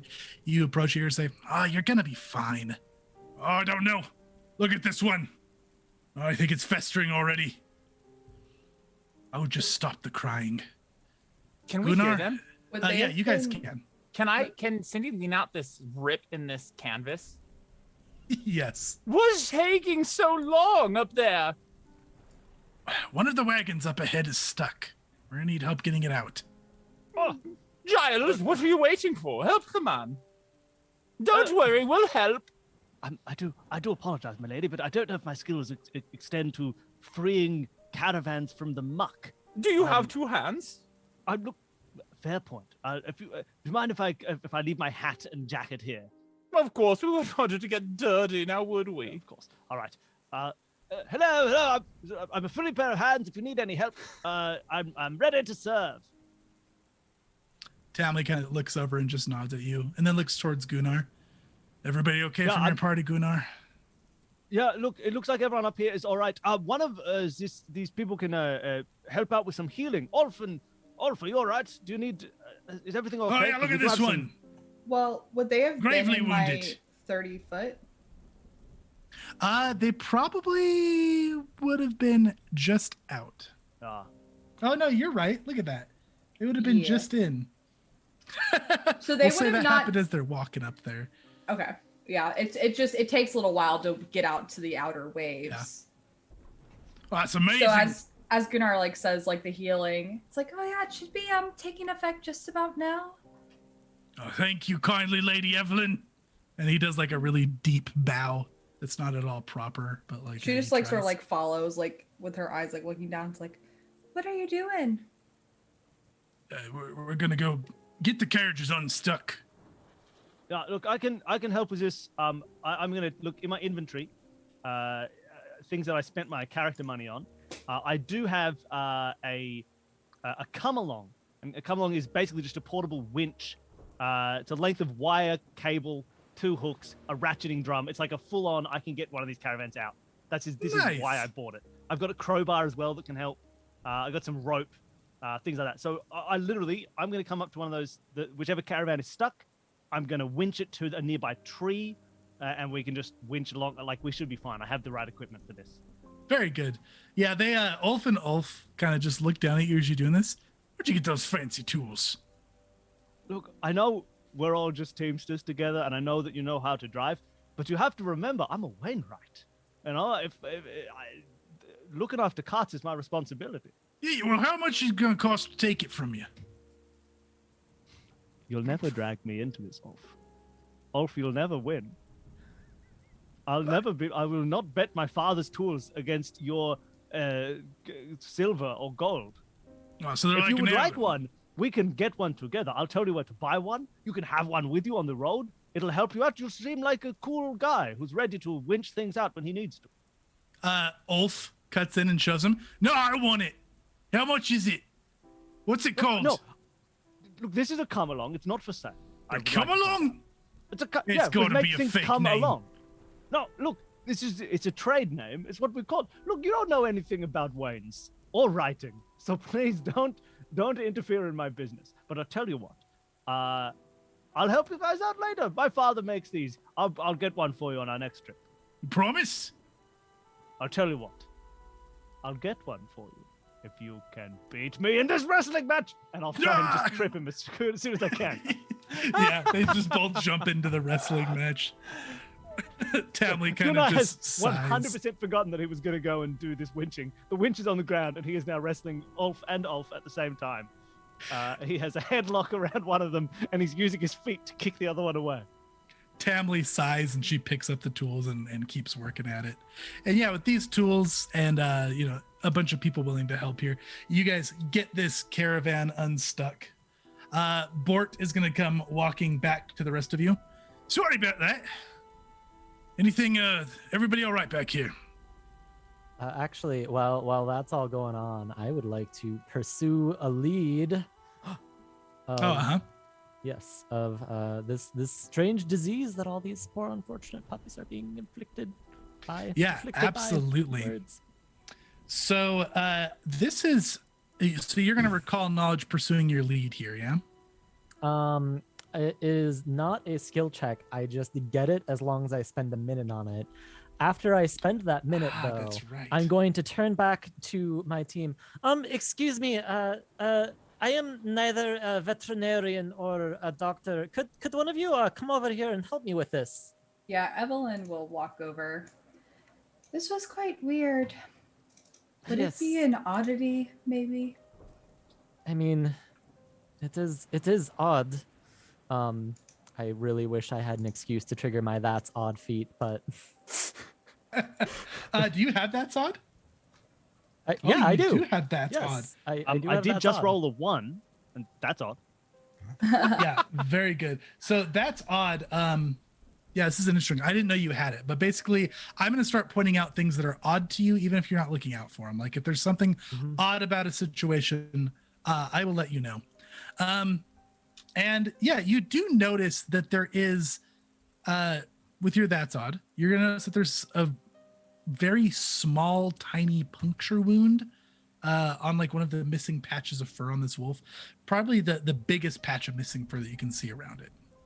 almost like a needle of sorts. Huh. You know, speaking of odd things, actually, that right there, that puncture wound, that's odd. That shouldn't be there, right? I don't think so. I Huh. was wondering if it would be something magical in nature, but if there's a puncture wound, then surely it's not magical. Yes. Actually, so here's what I've figured out so far, and I just start spewing all the information from my minute of investigation to try and prime for what's the feature name? Pursue a lead? Clue in. Oh, clue in, and you're Uh, gonna share it with them. Very nice. Yes. Okay, so if let's you see. make any medicine or nature or whatever checks to figure out what's going on, you get a +1. Oh, yeah, I can do a pretty sure I'm trained in nature. So this is actually going to be a craft check. If either of you would like to make a check on it. I'm not And, trained in crafting. Oh, Yeah, guess you- what? Guess what my wheelhouse is? Crafting. Yes, Very good. So Heck this yeah. is 19 there we go. Perfect. plus affirmation. Yeah, so with the Whatever that is. 19, this appears to be an injection site from some sort of alchemical substance. You're not sure what it is. It's not anything common that you've heard of, but the way that it burned, it looks like maybe a little chemical in nature, and that appears to be what's probably making this wolf sick. Oh, this poor thing. Apparently, there was some sort of alchemical malfeasance going on. Oh, somebody's going to be responsible for some very, very nasty insurance premiums if I ever track down their place of work. I mean, that's a strange thing to say. Ignore that. Or it's Evelyn gonna just come like, over and oh, yeah, go ahead. I would say Evelyn like pulls out her cards and pulls a card, and she pulls the judgment card, and she looks down and says, "Well, this was clearly some sort of transformation. I think that putting them down was the most humane thing, as I sense they might have been past the point of return." Yes, I just wish that they hadn't swiped some more viscera off my coat. Been put down all over me. Yeah, so you're a couple of maybe you should get a scientists. sample. Oh, hi, Bort. Everyone all right? Oh, I'm just Andy. Plus or minus a few very lengthy reports to my associates, yes. He's gonna kind of pat you on the back. What doesn't kill us adds to our stories, yeah? Oh, and gives us a nasty case of arthritis. Just don't stress yourself over it so much. Well, this could potentially kill us, and she just points towards the acid vomit. So I suggest that you don't get too close. Oh, like it's toxic? Well, it did burn through pants. So probably. But is Actually- Gunnar all right? He got burnt by it. You see, Gunnar is currently just has one of the other teams just on his shoulders and he's spinning around. He seems fine. Can Looks I fine. assume that there are just like giant burn marks that Gunnar just didn't even notice, or? Yeah, probably. It definitely probably burned his skin, though. You can imagine the healing magic It's like probably chemical would have burn. patched it up. Gunnar just seems like the kind of person who just wouldn't even notice large gaping wounds. I'm Right. sorry. It's just like the vibes I get from him. I mean, we could always test its properties. Yes, I have some associates who have access to some labs. Perhaps I'll send some off to them, and I'm just gonna pull out some sort of container for this acid. You have your cup, don't you? But it's family. Gonna put the vomit in a cup. Fine. Where I would you put it? pour it into my mug after dumping the gin out. Sorry, Grandma. Hey, you're not gonna be finding a lab anywhere near here. I can tell you that. Not in Etchin's Folly. What is this next area known for exactly? Yeah, why don't you... Tamley, I want to know about Plaguestone. Tamley will nod. She finishes setting up the tools and getting the wagon unstuck. And everybody kind of starts loading back into the wagons. Finally. You got room for me? I can tell you about it. Yes. Okay, yeah. So you guys load back up into the wagons. Tamley will hop into your wagon with you. Anybody else doing anything before you leave here? No. Was there any, so like we sort of like looked at the wolf, there wasn't, anything else weird about them? No, so From what if we you saw? when you inspect the other ones, you can see similar wounds and kind of alchemical burns on all of them. Mhm. But nothing else stands out aside from that on all of them. Okay, then yeah, no. Okay, you guys load up. Your Bort start whistling a tune. Ulf and Ulf start loading up. Gunnar, you start driving your wagon, and you guys continue back on the bumpy road. Still raining, still just drizzling. Not too bad. Same conditions it's been. Tamley will sit up there and take a seat inside the wagon with all of you. Would you like a drink, Tamley? Oh, no, thanks. I don't drink on the job. You're not on the job now. You're riding with us. I'm escorting a caravan of people. I'm on the job. You're not escorting anybody, and surely you can have a sip, yes? Giles, get her a drink. Roll a diplomacy. Oh, yes. I would love to.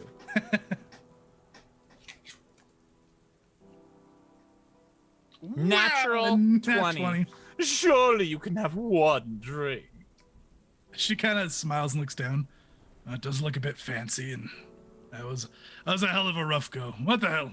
She'll take it. Don't worry, Tamley. Your secret's safe with me. It's we're out of gin. It was spilled during the kerfuffle, but I have here a nice red wine. So it's quite an old vintage, but still quite a good one. So I'll pour you a cup. I won't pour you a cup in your weird acid cup anymore. So sorry, acid cup. But That's just a booze chest? oh no, many things in here. But booze is always important. I mean, can hold go on. ahead. I'm just going to dump out my water skin and just like, you can put it in this. Thanks. I need something to get the smell out. To help You have distract me from water the in your smell. water skin? Mine's been full of wine the entire time. Got like the wine purse. Oh yes, Well, that's the. Why was there water in your wine skin? There we go. There we go. Well, if you're fans of imbibing, you're gonna want to keep that on hand for when we get to Etrin's Folly. Plaguestone is what we called it, though. Might not want to say that in front of the locals. It's a bit insensitive. They've got some turnip ale that they're real proud of, but if you ask me, it's watered down shit, honestly. Turnips? That sounds awful.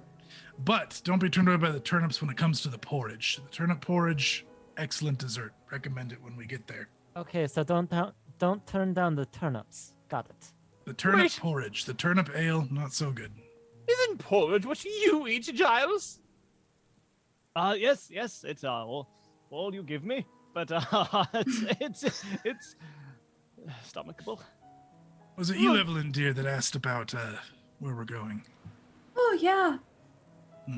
Well, Etrin's Folly is the name, nicknamed Plaguestone. They had a bit of a trouble with the plague about 20 years ago. Wiped out a good portion of the town. There's some dedicated locals that have stayed there, but they haven't really seen much traffic since. Just a few locals and passerbys.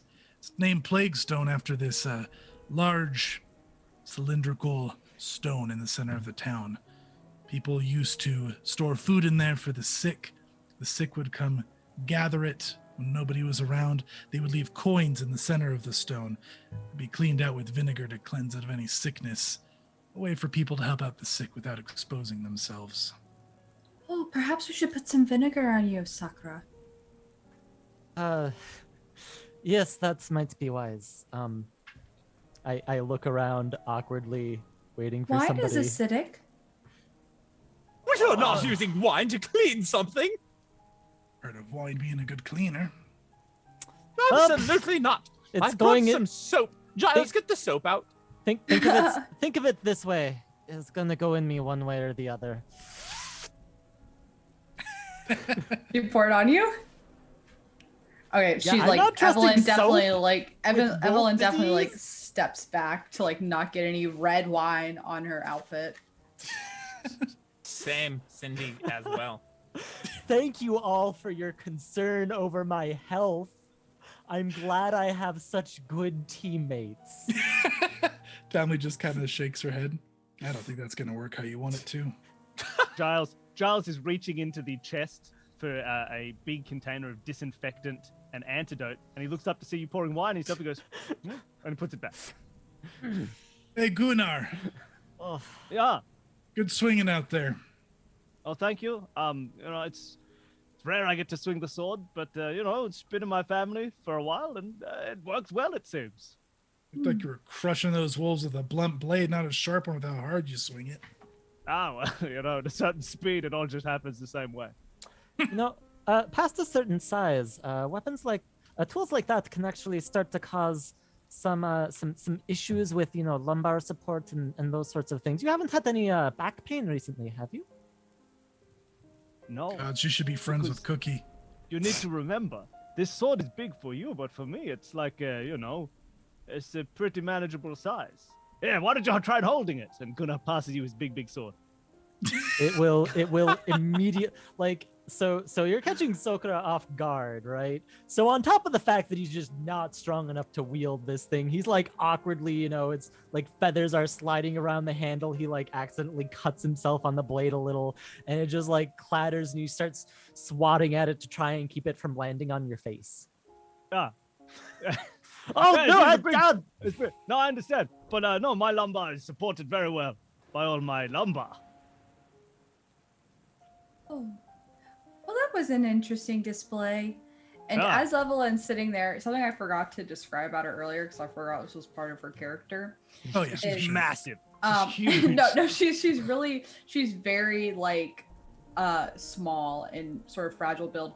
But I forgot part of my oracle thing is that my hair and my clothing float and drift gently around me, and my eyes glow with the starry light. They don't grow with the starry light. It's pretty mystical. So you guys would have noticed that her hair and clothes have been flowing, and like when like the light sort of like catches her eyes, they like sort of glow. So cool. Forgot Family to will mention that. stare at you for a second. So is that magic? Oh, well, I think it's called a curse actually, but I suppose. Oh, what's a curse you with? Tamley, you can't just ask somebody if they're magic. You have to be is It that is a rude? bit of a personal question, but Yeah. I don't think I mind. I'm sorry. I think I would be Are you proud of magic? it. No. If I was, I think I'd be That's a proud of it, though. shame. It seems fun. It's not without its costs, as you can see. You guys are going to hear Bort shout back towards your wagon from the wagon up ahead. Oh, Gunnar, Ah, tell your crew ah, dinner's on me tonight and dessert. We'll have some tails at the feed bag. My treat for doing so good. oh, wonderful. Everybody, Bort's going to pay for dinner. So, Is that the turnip porridge then? I suppose, whatever you want. They do a really nice goat stew as well. Oh, I could just wolf that down. Oh, don't you say wolf. Perhaps it's too soon for that. Just slip of the beak. Tamley doesn't laugh at all. They typically only do one meal of the day type deal. Maybe I'm thinking of a different town. They all sort of blur together. Oh, wait, no, when this is the one with the big Plaguestone, isn't it? No, they don't do goats. I mean, I think they've done goat stew before, just that they might not be doing it today. We'll find out. Bort's paying for dinner. But just a heads up. Don't be Also, between us, the beds here aren't all that comfortable, so don't get too excited. Bort's talking up a little bit more than they're warranted. I brought my own That's bed. fine. I can What about simply your float. own bed? Like Yes, in the this is a trunk? big thing we've been carting the whole time. You've got it under a towel, and I haven't been able to see it. This is a bed? Yes, of course. Last night when we were camping, why did is this why you stayed in the caravan? I thought you were big. You just had a bed in here? Yes, I'm not going to bring my bed outside and let it get rained on and ruined. It's like a fold-out trunk bed. Yeah, it's like a pull-out couch. It's like a full four-poster bed. It's taking up most of this caravan. To be fair, you wouldn't believe how expensive water damage can get. Oh, that's why this backrest is so comfortable. Don't lean on the bed. Family starts looking bored and just kind of quiets down for the rest of the ride. A couple hours later, it's getting to sundown. It's still a little bit of light outside, but not much. The rain has stopped. So it's the first like full bit of dryness you guys have had for a while. And you guys can see a town coming up ahead. Gunnar, you get the first good look at this place, and it is a pretty sad sight. It's pretty gloomy looking. All of the houses are made of thatch and wood. And as you're driving in here, I actually think we have a map here. A map of Plaguestone. Yeah. I don't own a token on this scene. We're gonna here, I'll get all your tokens on here so you guys can roll them if you would like. I really feel seen. Look, you guys were massive. Yeah. Evelyn is massive. Yes. So you guys are coming up from this direction. You guys are heading south. And we're gonna just represent with Gunnar because Gunnar is driving. But as you guys come in here, there's a lot of these buildings here along the way. Most of them appear to be abandoned. Some of them are like run down. They clearly have damage and look like they haven't been tended to for a while. You don't see anybody walking around the streets, any traffic, until you get more towards the center of town here. And as you get towards the center of town, you can see that clear, spherical, tall stone that Tamley was describing. You see the hole in the center of it. It's kind of like a disc around the top with a hole in the center. And then you can see down below there's places for food to be left. And as you approach, you kind of drive the caravans around in a circle here, come around this side of the building over here. And this building right here has a sign hanging out front called the Feed Bag. And you can see that there's a stable out back. And this is clearly where all the carriages are going, or the wagons. They all get parked behind here. As you guys are pulling in, you see a number of people outside greeting the wagons. There is a little halfling woman with kind of like a greenish teal hair color that starts taking the horses once you guys park the wagons, leading them into the stables. You see Bort chatting up a couple of other people. There's a couple of human women, and there is a human man, all helping unload everything. And noticeably, Gunnar, when you pull in, since you're out of the wagon, you can see as the wagons pull up, there is this little green goblin, pointed ears pointing downwards, looking very nervous. And as people start hopping out of the caravan, he yelps and goes running inside. Looks frightened. Into the feed bag? Into the feed bag. Oh, have I been here before? You probably haven't. In fact, this is probably your first time taking this trail with Bort. You maybe took a couple of other trips with him beforehand, but this is your first time coming down this way. Can I roll a society check on the general state of this town? You sure can. Like, as we're riding through, like just kind of like how people feel about things. Like, are people pretty happy here? So you're looking more for like a morale as you see people over like history. Yeah. Like what the current state feels like. Yeah. Based on my knowledge of society. For sure. Go ahead and roll it. 11. I don't know if we're affirmated though. I don't think we are. Doesn't look like it. Yeah, we're up to. Oh no, we're not. We're on the villain side, aren't we? Okay. Yeah, 11. Yeah, you're not really sure. The town looks kind of gloomy. These people here that are helping unload, you maybe saw the tail end of the frightened goblin running inside. The halfling that's doing the horse work seems pretty disgruntled. The rest of them seem generally happy. They're being very friendly. Bort hops down, shakes all their hands. You see him small talking with everybody. All right, go ahead and take the night. Get set up. The feed bag's got some food. Tell them you're with me. We'll get you set up with your rooms. And meet me down for dinner once you're all ready. Thank you, Bort. Bort, do you know how the locals feel about things such as fortune telling? I imagine they'd be intrigued. Oh, wonderful. I don't think they have any of those here. Oh, very good. One of the human women, and I'll go ahead and I'll put her art up here because it's from the actual adventure path. Maybe if it shows up. There we go. She'll come walking up and she'll shake your hand, Evelyn. Oh, hi. I think that would be exciting. Name's Delma. I'm the owner of the feedback here. Oh, hi, Delma. I'm Evelyn. Evelyn Vesper. Lovely to meet you. Thank you. Anything to bring a bit of excitement here would be encouraged. Oh, I could gladly set up a table in your inn, perhaps bring in some more customers for you as well.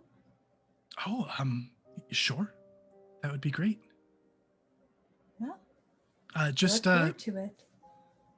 don't mind Flonk. He tries to play music whenever we have any other sort of performer. He tends to get a bit territorial. Just tell him I said it was okay. Oh, okay. Sure. Who's Flonk? Oh, this He is is our- Cindy. Oh, nice to meet you, Cindy. She'll come up and shake your hand. Nice to meet all of you, and she'll come shake all of your hands individually. Flonk is our local bard, and she does air quotes. And what does he play? He doesn't play anything, if you ask me. What do you mean he's a bard then? Does he sing? Does he dance? He's self-proclaimed. Where is he? Oh, He should probably be showing up a bit later. Tends to be here during the evenings, which it is evening now, so I expect to see him anytime now. I'm sensing there will be a confrontation. I sure hope not. He's a bit he may just try to interrupt your table with very loud music, which he will say is good, but if you ask anybody, it's not so much. But he does I'm his sure best, it's and lovely. I suppose poor music is better than no music. Well, we do have, Cindy, you're a bard, aren't you? I've been known to dabble a little bit. Perhaps Cindy, you're too since, modest. Flonk isn't here, Cindy could, well, I don't mean to volunteer you, but perhaps you could play and you could let the tavern decide who is the best. Oh, of course. Battle I've of just the Bands. dabbled a little bit. Here, Sounds Cindy, wonderful to me. Anything to bring in Cindy, more business. Give them a taste. I'll give you a beat. A boom. A ta- Oh dear, I must not yet. Let's Oh, wait okay, for the all right, time. She laughs, and you see a couple of the other people that have been helping out. They come walking up and introduce themselves as well. I have art for one more of them. I've got If we get art to for- 10,000 bits, then I'll freestyle a song. Look at all these bit. What are goals. bits? This woman comes walking up and shakes all your hands as well. I'm Trin. Nice to meet you. Oh, hello. She's a human woman as well. And there's another gentleman with kind of short, dark hair, very nicely trimmed facial hair. He comes walking up and introduces himself as well. Nice to meet all of you. You with Bort? Yes. And which one of you is the new Teamster? That's me. Hello, my name's Gunnar. Gunnar Wainwright's here. I'm Gunnar because my father was Gunnar. His father was Gunnar. His father was Eric, which can't have everything. And I'm a Wainwright because I'm a Wainwright. My father, he was a Wainwright. His father was a Wainwright. Eric too. He was also a Wainwright. So that's me. I'm Gunnar Wainwright. How He's looking kind of clearly disinterested and just nodding along. Oh, well, Bort's got a good crew. Name's Colin Rowell. Nice to meet you all. You have a lovely town. I guess, sure. Delma will step up again and just kind of smile, nod. Yes, we're all employees of the feedback, so if you need anything, let us know. We love having visitors. There may not be much business for you to have. We're kind of a small town, but entertainment's great. So please set up. Let us know if you need anything. We'd be glad to help. Oh, thank you. Bort's gonna gently pat Delma on the back. Give me some of that porridge going. The turnip porridge, please. Make sure it's cooking. Big bowl for me tonight. Oh, of course, Bort. We've got that already going. And then the Teamsters and the rest of the crew is going to kind of split. Some of them are going into the feed bag. Some of them are heading to other directions. What are you guys doing? So, speaking of the feed bag, Sokra is going to spend some time doing some investigations of the safety and architectural integrity of the feed bag Sure. using Yeah. his lore architecture. I love it. Go ahead and roll it for me. And I'll just drop my investigation of Gunnar and pick up my lead on this. So +1 to this Ooh. this bad boy. Oh. 23. 23. Yeah, so you can tell that this building is quite old and it doesn't look like it's been renovated for quite some time. It's probably not fully up to like strict codes from bigger cities like Absalom, but it doesn't look dangerous by any means. It looks like it's gonna stand just fine. Okay. I'm just walking around with like, I just get out a clipboard and like a sheet of paper and just like Writing citations. Nope, that's no good. Oh, that's gonna be a problem in 3 years. Oh. Hey, Oh. Gunnar, don't sit there. Sit 2 feet over that way. You don't want any shingles on your landing in your porridge. Delma's eyes kind of get wide and she comes walking up. I'm sorry, is there a problem? Oh, yes. Well, a problem is the wrong word. Here, see, and I just start showing her right around to all the things that are wrong with this place. I'm very bad at making friends. But, you know, she seems quite interested. Could you walk me around and show me anything that seems off? I've been looking to do renovations, but I'm no expert. I would love some tips. That's the wrong thing to do in this situation. So Sokra will talk for as long as he is able about the just going into the most minute details, like, oh yeah, see, those termites right there, they're actually from way down south. So is this imported lumber? Okay, so Sakura and Delma are gonna walk around and he's gonna just start chatting her ear off about architecture and code. Yeah. Evelyn just sort of like turns to Cindy. Huh, I didn't know that there was a type of fortune teller for building structures. That's a new one. Oh yes, dear, there's a fortune teller for everything. But more importantly, did he say termites? Oh, what's a termite? It's like a little bug. Oh, well, I mean, surely that can't be bad. Gunnar, Yes. do you see termites around here? I mean, look, I don't see any, but there might be. You know, And you guys Sometimes there's falling behind? termites. Are you guys entering the feedback? Yeah, here yeah, and yeah. I'd like to looking go to the around? feedback. I need to look. Termites or no, there's porridge. Will Yeah. you order me a bowl? Evelyn will get some Wait, do you want me food to and bring it set back up. out here? Are you coming into the feedback? No, I'm coming in, but if you could Okay. order me one. I mean, sure. I think there'll just be like a big communal thing of porridge. You can just get a bowl and like scoop it. I think. I don't know, but if I'll scoop you a bowl if I can scoop you a bowl. Perfect. Giles, you can wait here with the carriage. All right. I guess I'll snack on these bits of bark that I found on the ground. Oh, check them for termites. Will do. I'll no termites here. I might have Yes, added get some our protein. things ready for our room, please. Yes, The- all right. I'll see if I can get the bed upstairs. How long before I find bed bugs? Ooh. Oh no. So Gunnar, Evelyn, and Cindy are heading inside. Following behind Sokra and Delma, who are walking around getting ready for a full-blown inspection. Giles is unloading stuff from the wagons up to the room. When you guys walk in the feedback, it's a pretty standard tavern. There's maybe like 6 to 10 tables. There's a bar. You can see a kitchen in the back with a couple of swinging doors. There's a smell of freshly cooked food on the air and this kind of stale scent of what smells kind of like mead, but with a more turnipy type smell. If I'm completely honest, I have no idea what a turnip smells like. I don't think I've ever had one. Dirt. But Turnips? Turnips Yeah. smell like anything. It's just turnips. They're the Right, there you go. blandest vegetable. They'll have to smell try like a whatever you turnip. do with a turnip. Interesting. Very good. Yeah, so you guys have the smell of cooking. And as you guys walk in, there's no tenants there currently, aside from the employees you've already met that are going about their business, except you see a very large, unfriendly looking human man. I'll show you right here. This guy right here. Big scar over his eye, shaved head. Oh, that's an unfriendly looking man. Yeah. That's Dark Gunnar. That's Gunnar when Gunnar flips and betrays us. Yes. You'll have to update my art. So you guys walk in and see him sitting at the table. He's kind of just looks like he's brooding, leaning over the table. He's drinking a tankard of what appears to be some of that turnip mead.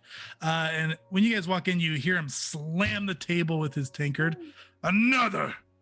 And you hear a little yelp as you see that goblin go running out from under one of the tables back to the kitchen. Yes, sorry, Alan. I'll go get another. What did that goblin say that this guy's name was? Hallard.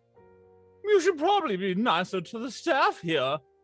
There's no way to speak to someone bringing you drinks. He turns around and gives you like just this dirty, pointed look, and then just turns back around and ignores you. Goes back to drinking. That was quite a dirty, pointed look. I wonder whatever is bothering him. Gunnar, go settle this.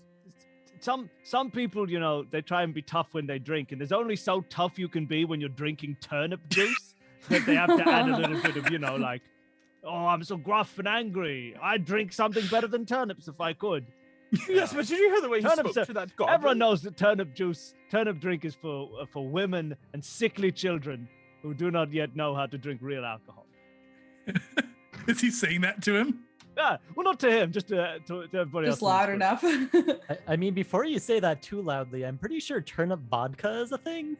Yeah, turnip Is it vodka is for really? all the Russian women and children who do not know how to drink real potato vodka. Really, that's the hill you're gonna die on. Oh no. Y'all want to keep your mouths down? We don't do no such thing. you want me to keep my mouth down, do you? Oh, I'll get lower to the ground so you can hear me from your puny height of only 6'2". I'll get low, shall I? Turnips are for babies. Oh no. he stands up and turns and like kind of like chests up to you a little bit. This turnip ale's good. You tried one? Actually, you know what? I haven't. Maybe it's good. He's gonna grab his tankard and he's gonna smell a little bit and then he's gonna dump it on your head. No, he doesn't. Oh. There's the confrontation I was sensing. How dare you, sir? Tastes good, doesn't it? Yeah, then maybe he's- maybe you'd like one more taste, and gonna headbutts him. Oh. Yeah, go ahead and make me an athletics check. Can I make an attack roll? Yeah, I'll let you make an unarmed attack or an athletics, either one. Well, I got a +7 to my unarmed attack. My Okay. athletics is +7 as well. Fine, I'll make an athletics. Okay. Do we have any? What's our current? Affirmation is towards the villain's side. Damn. All right, I'll just roll my +7. Oh my goodness. That's so good. Oh my god. 26. Yeah, you get him square, just right in the nose. You're not hurt at all. He kind of stumbles back and looks a bit dazed. His nose is bleeding. What the hell? No, if you want to know where that came from, He's holding his nose. You're gonna regret that. you're I going to swear. apologize to the goblin. He goes scurrying towards the door. Yeah. Kinda Can like I hunched down cast and deja angry. vu on him? What does deja vu do? You loop a thought process in the target's mind, forcing it to repeat the same actions over again. The target must attempt a will save. If they fail, whatever actions they use on their next turn, they have to repeat on the following turn.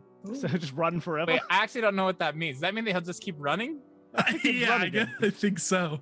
I don't want to do that then. That's a weird spell. So does that mean like if somebody like heals, then they have to then heal again the next turn? I Yeah, guess they have so. to repeat their turn. Exactly what they did on the last Oh, turn. that sounds like a That's waste awesome. of spells. So Well, would that mean yeah. that the actions must be repeated in the same order and as close to the same specifics as possible? So would he just run to the door again, but not out the door? Because he's just running to the door. So Yeah. he repeats his turn basically. It Yeah, says. gun. Is it a save? Yeah, it's a will save. I just threw it in chat if you want to read it. Oh, there it is. There. Okay. If the target can't repeat the action, then they're stupefied. But Okay. On the bright side, it sounds like he gets to experience like the headbutt again. So Okay. What's your DC?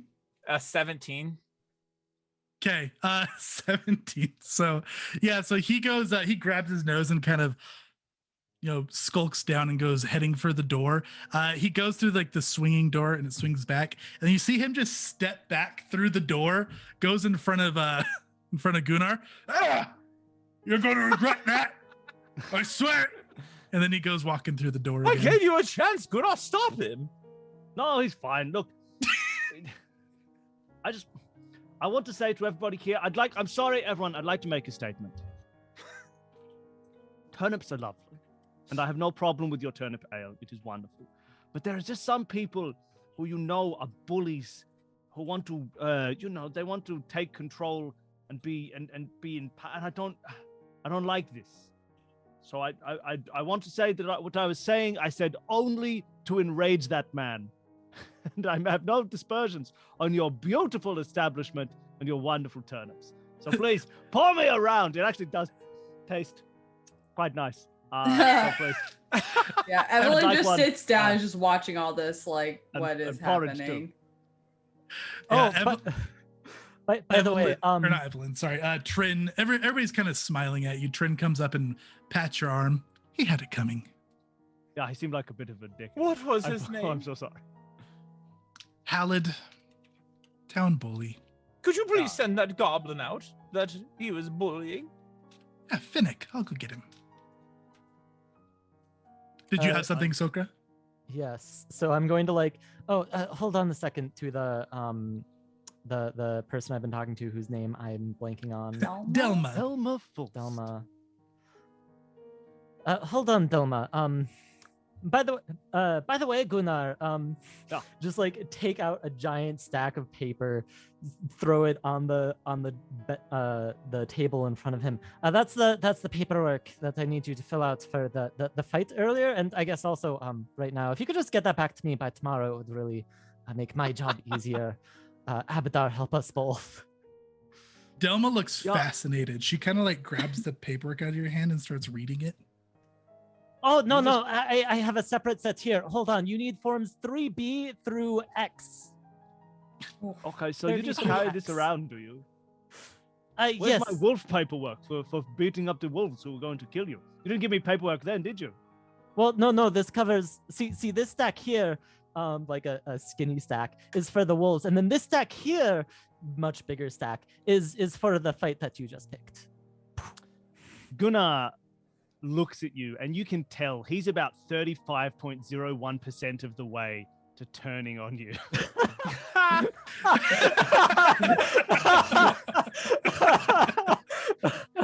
I'm sorry. I don't mean anything by it. It's just this needs to get filled out for my associates. I promise if I had any other sorts of paperwork for you to fill out, I would give it to you. But okay, when it comes to paperwork, maybe if you just hand it over to Bort, he kind of manages the business, but I tried, and then he said something about Tengu stew that I didn't want to didn't well, look, want it get sounds to me like Oh. maybe this is an issue for you two to work out. So I'll just The door swings open and Bort comes walking in. Don't you bring me into this paperwork. He's some sort of a insurance adjuster or something. All right, I will take this and I will fill it out, A dark and I look will at Bort. definitely not feed it to Pumpkin. At this point, you guys see patrons kind of starting to filter in. Ulf and Ulf come in and go set up at a table. They're joined by another gentleman who goes and sits down at the table with them. Let's go to this map here. Let's get you guys on this map. So we've got... cool. So we've got Evelyn, we've got Sakura. I'll get Giles on here if you want him somewhere in the mix. Gunnar. What's Pumpkin doing, Gunnar? Is Pumpkin just gonna chill in the stables? Well, if I try and bring Pumpkin in, am I going to get rebuffed? Yeah. Trin will come and say, "Oh, we don't allow animals in here. I'm sorry." Yeah, that's fine. So look, Pumpkin. No, not Pumpkin. You have to stay outside. No, I know, but you have to stay outside. Okay, so here. Glenda comes I've got a walking little up snack behind for you. Oh, yeah, I've got a little snack for you, Pumpkin, and I'm gonna just give Pumpkin all of that paperwork. And go. Oh, you can just go and eat this outside. You hear from behind you, Gunnar. Yeah. And you recognize Glenda's voice. She doesn't speak very often. I'll go keep an eye on Pumpkin. Yeah. Oh, that would be lovely. Thank you. Look, I've given him a little snack. He'll get through that soon. But thank you. Are you all right? Do you have you eaten? Do you need me to? I can bring you out a porridge or something if you'd like. I'm fine, thanks. Yeah. Okay. Well, thank you, Glenda.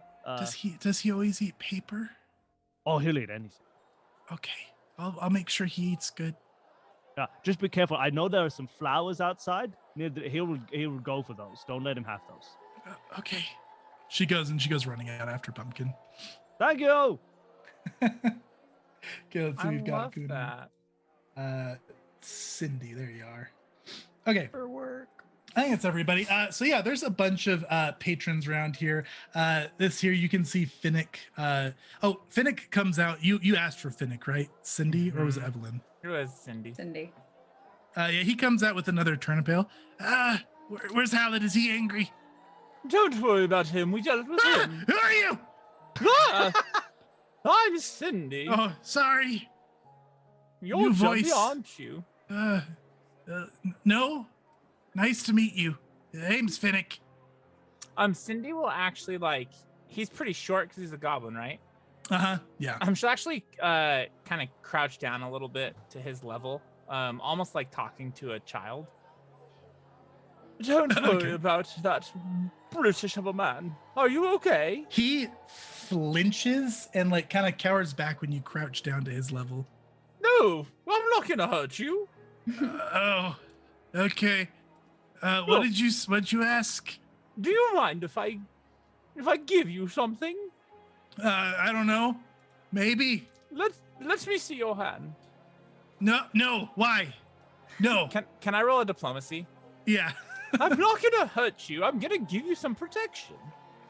Okay, roll diplomacy. 13. Is it a weapon? I don't do weapons.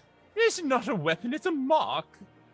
Have you had a mark before? Kind of shakily put his hand out. She will cast sigil on his hand and just put a symbol on the back of his hand. What's that? Did you curse me? I did no such thing. If that man comes in here again, you show him that symbol, and you say that if he does anything to you, that Gunnar will come and find him. Oh, gods. He's going to start scratching at the symbol. And he's going to go running back into the kitchen. Wait, that's Gunnar's mark. He just goes running in the kitchen, doesn't answer. While this has happened, Evelyn has some chalk, and she's just sort of pulled out this little wood slab, and she has a piece of chalk, and she just writes fortunes or fortune telling, and just sets it up on a table, and just sits there, and she just is looking around, staring at people and waiting. No, in silence. I don't want to worry anybody, but this strange magician who summoned 13 mirror images are all looking strangely at us from across the room. They're side-eyeing us. I think maybe we've disturbed him.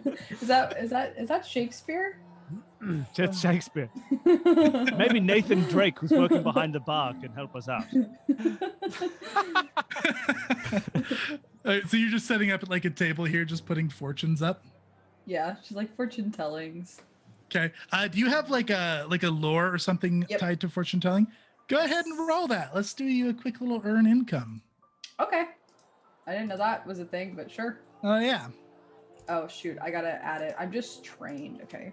Fortune telling. Okay. How do I roll it? Oh shoot. And actually, roll with disadvantage or with misfortune. Oh. Misfortune on the fortune telling. Okay. Wait. I don't think I did this right. No, I did. Hey. Oh wow. That's good. Nice. Wow, 18 on that. Okay. How fortunate. So this half-elf man, as there's some people that come down and they start sitting down asking for their fortunes, they're interested, and this half-elf man comes walking from across the room and puts his foot on the back bottom portion of your chair, pulls out a lute and just starts strumming this horrible tune. So you new around here? Monk. And he's talking to Nods her Evelyn. head. I'm Flunk. I kind of in the entertainment around here. I don't know if Delma told you already. Oh, she told me that there was a very bad bar that played here. Excuse me?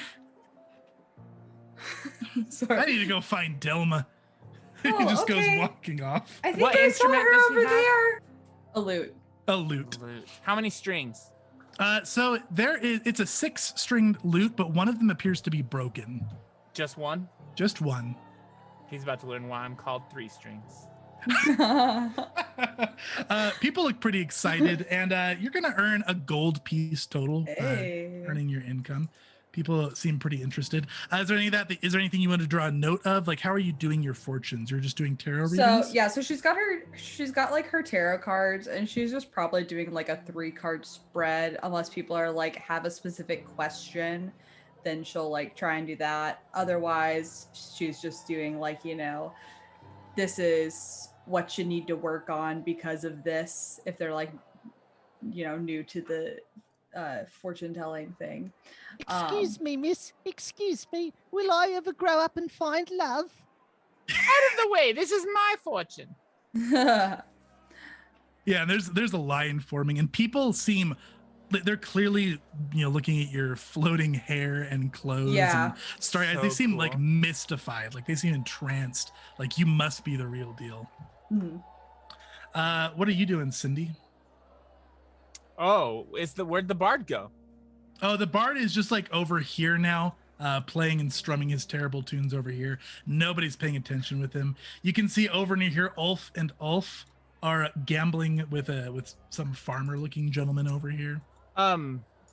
Cindy wants to walk over. Well, what's Gunnar doing before Cindy leaves? Is Gunnar just drinking? Gunnar's got his porridge. He's got his turnip ale. And he's So the sitting porridge very actually hasn't specifically- come out yet. Oh, They will well, come out and he's tell got you. his ale. Yeah, porridge is still cooking. It will be ready a couple hours.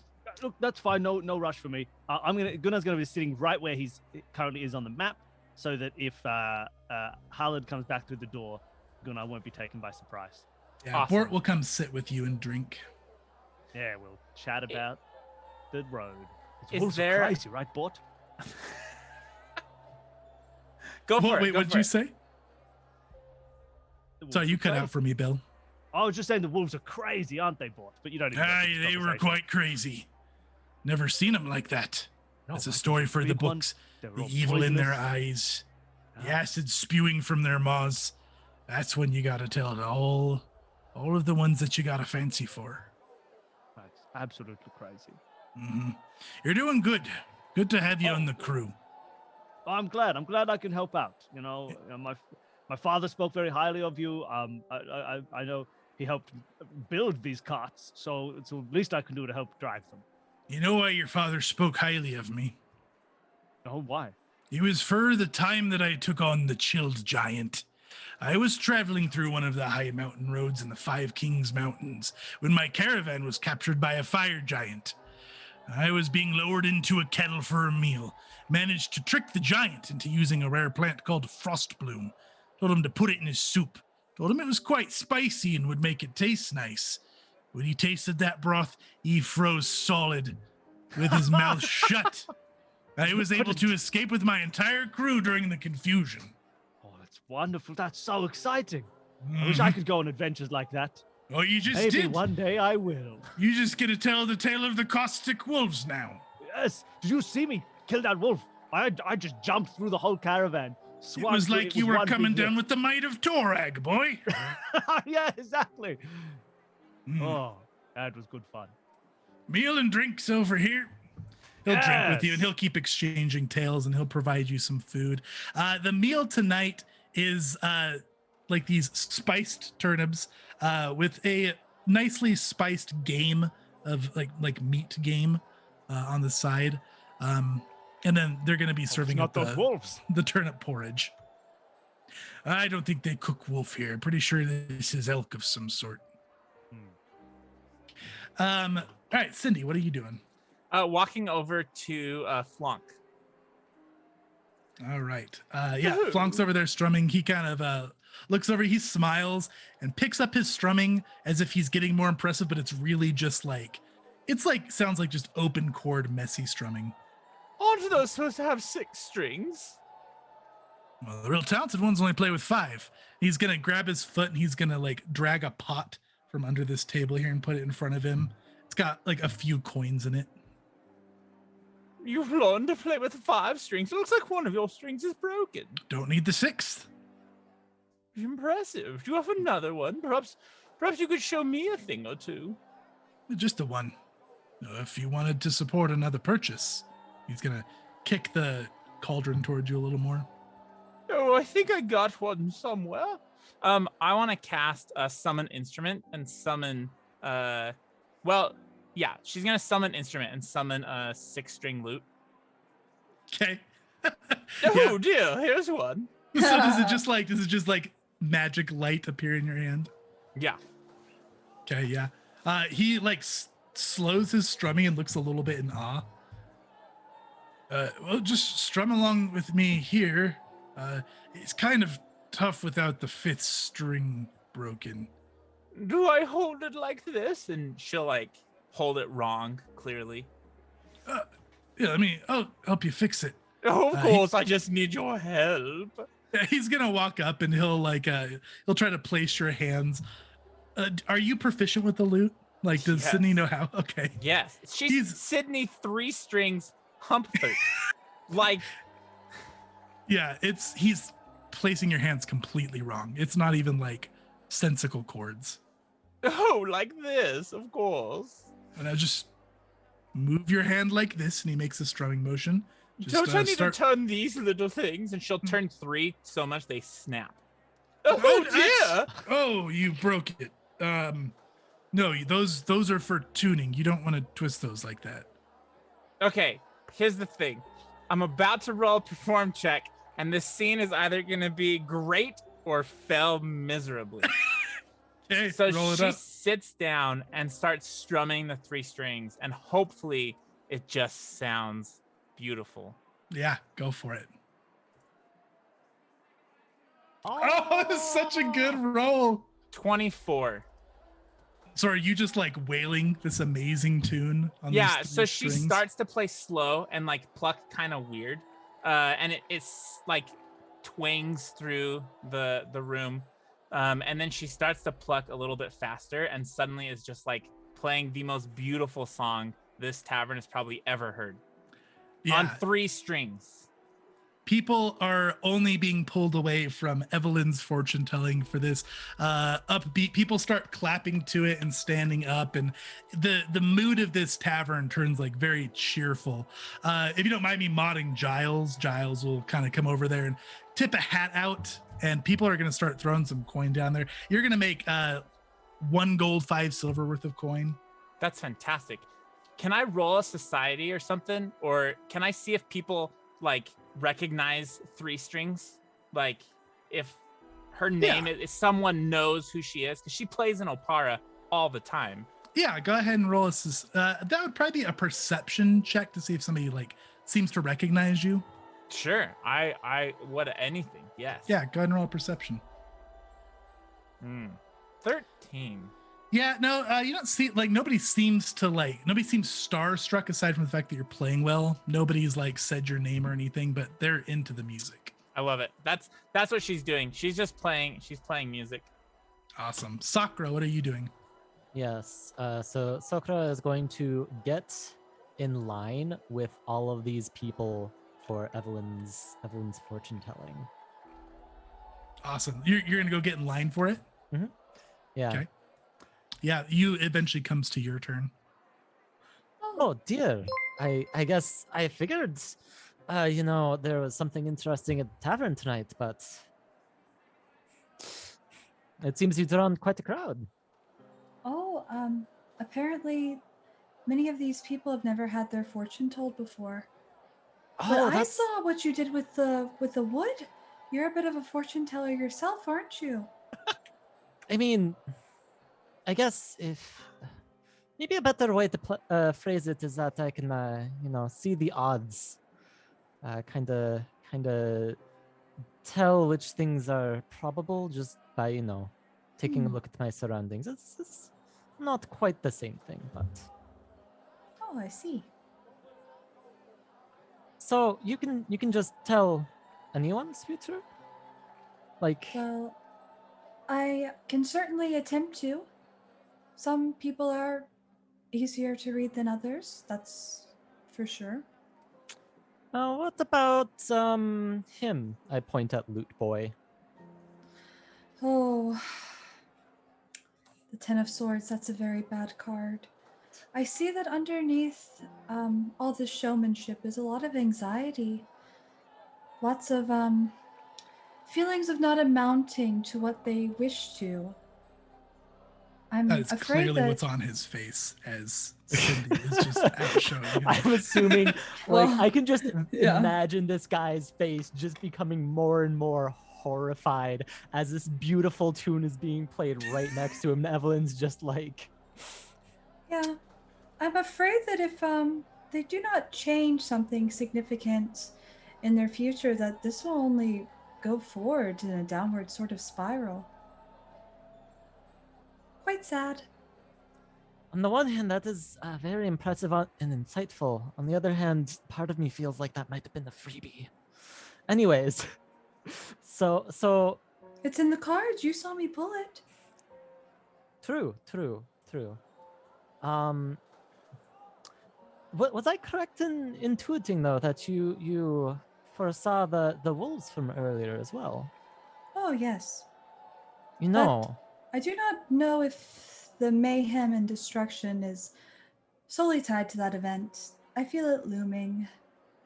I have some friends and associates who might be able to make good use of your talent. Perhaps where's your end destination?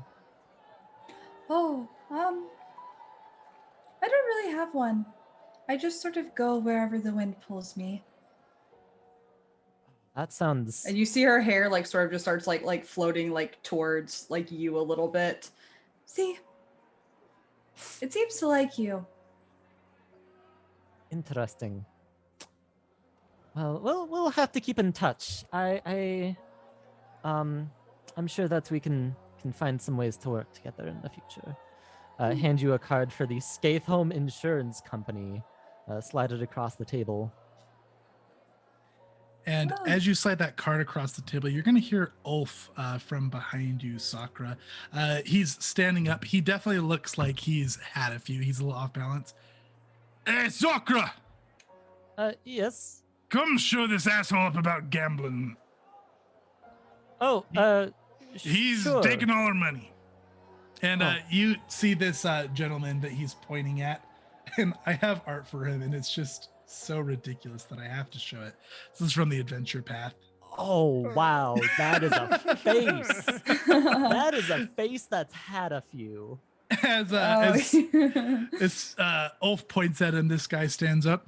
You're trying to look at my cards. You're trying to cheat. You're trying to cheat me. And he grabs a tankard in front of him and tries to throw it at Ulf. And it just hits this guy in front of him just right in the face. Oh. And this guy grabs his face and looks angry and picks up a chair and just swings it at him. Misses, breaks on the floor. And then the entire tavern just erupts in chaos as all of these people who have been drinking turnip ale start throwing punches and throwing things. And we are going to end the session there, and we will pick up next time. All right. Andy, do you know how to Okay. summon a piano? It has to be handheld, I think. Too bad. Too barred, I almost said. That's a bad pun. Bard. That's so funny. Too Yeah. barred. If it's a handheld piano. There you go. Very good. Wait.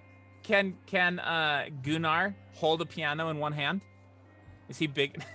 It's Gunnar handheld. Does that count? It's Gunnar hand.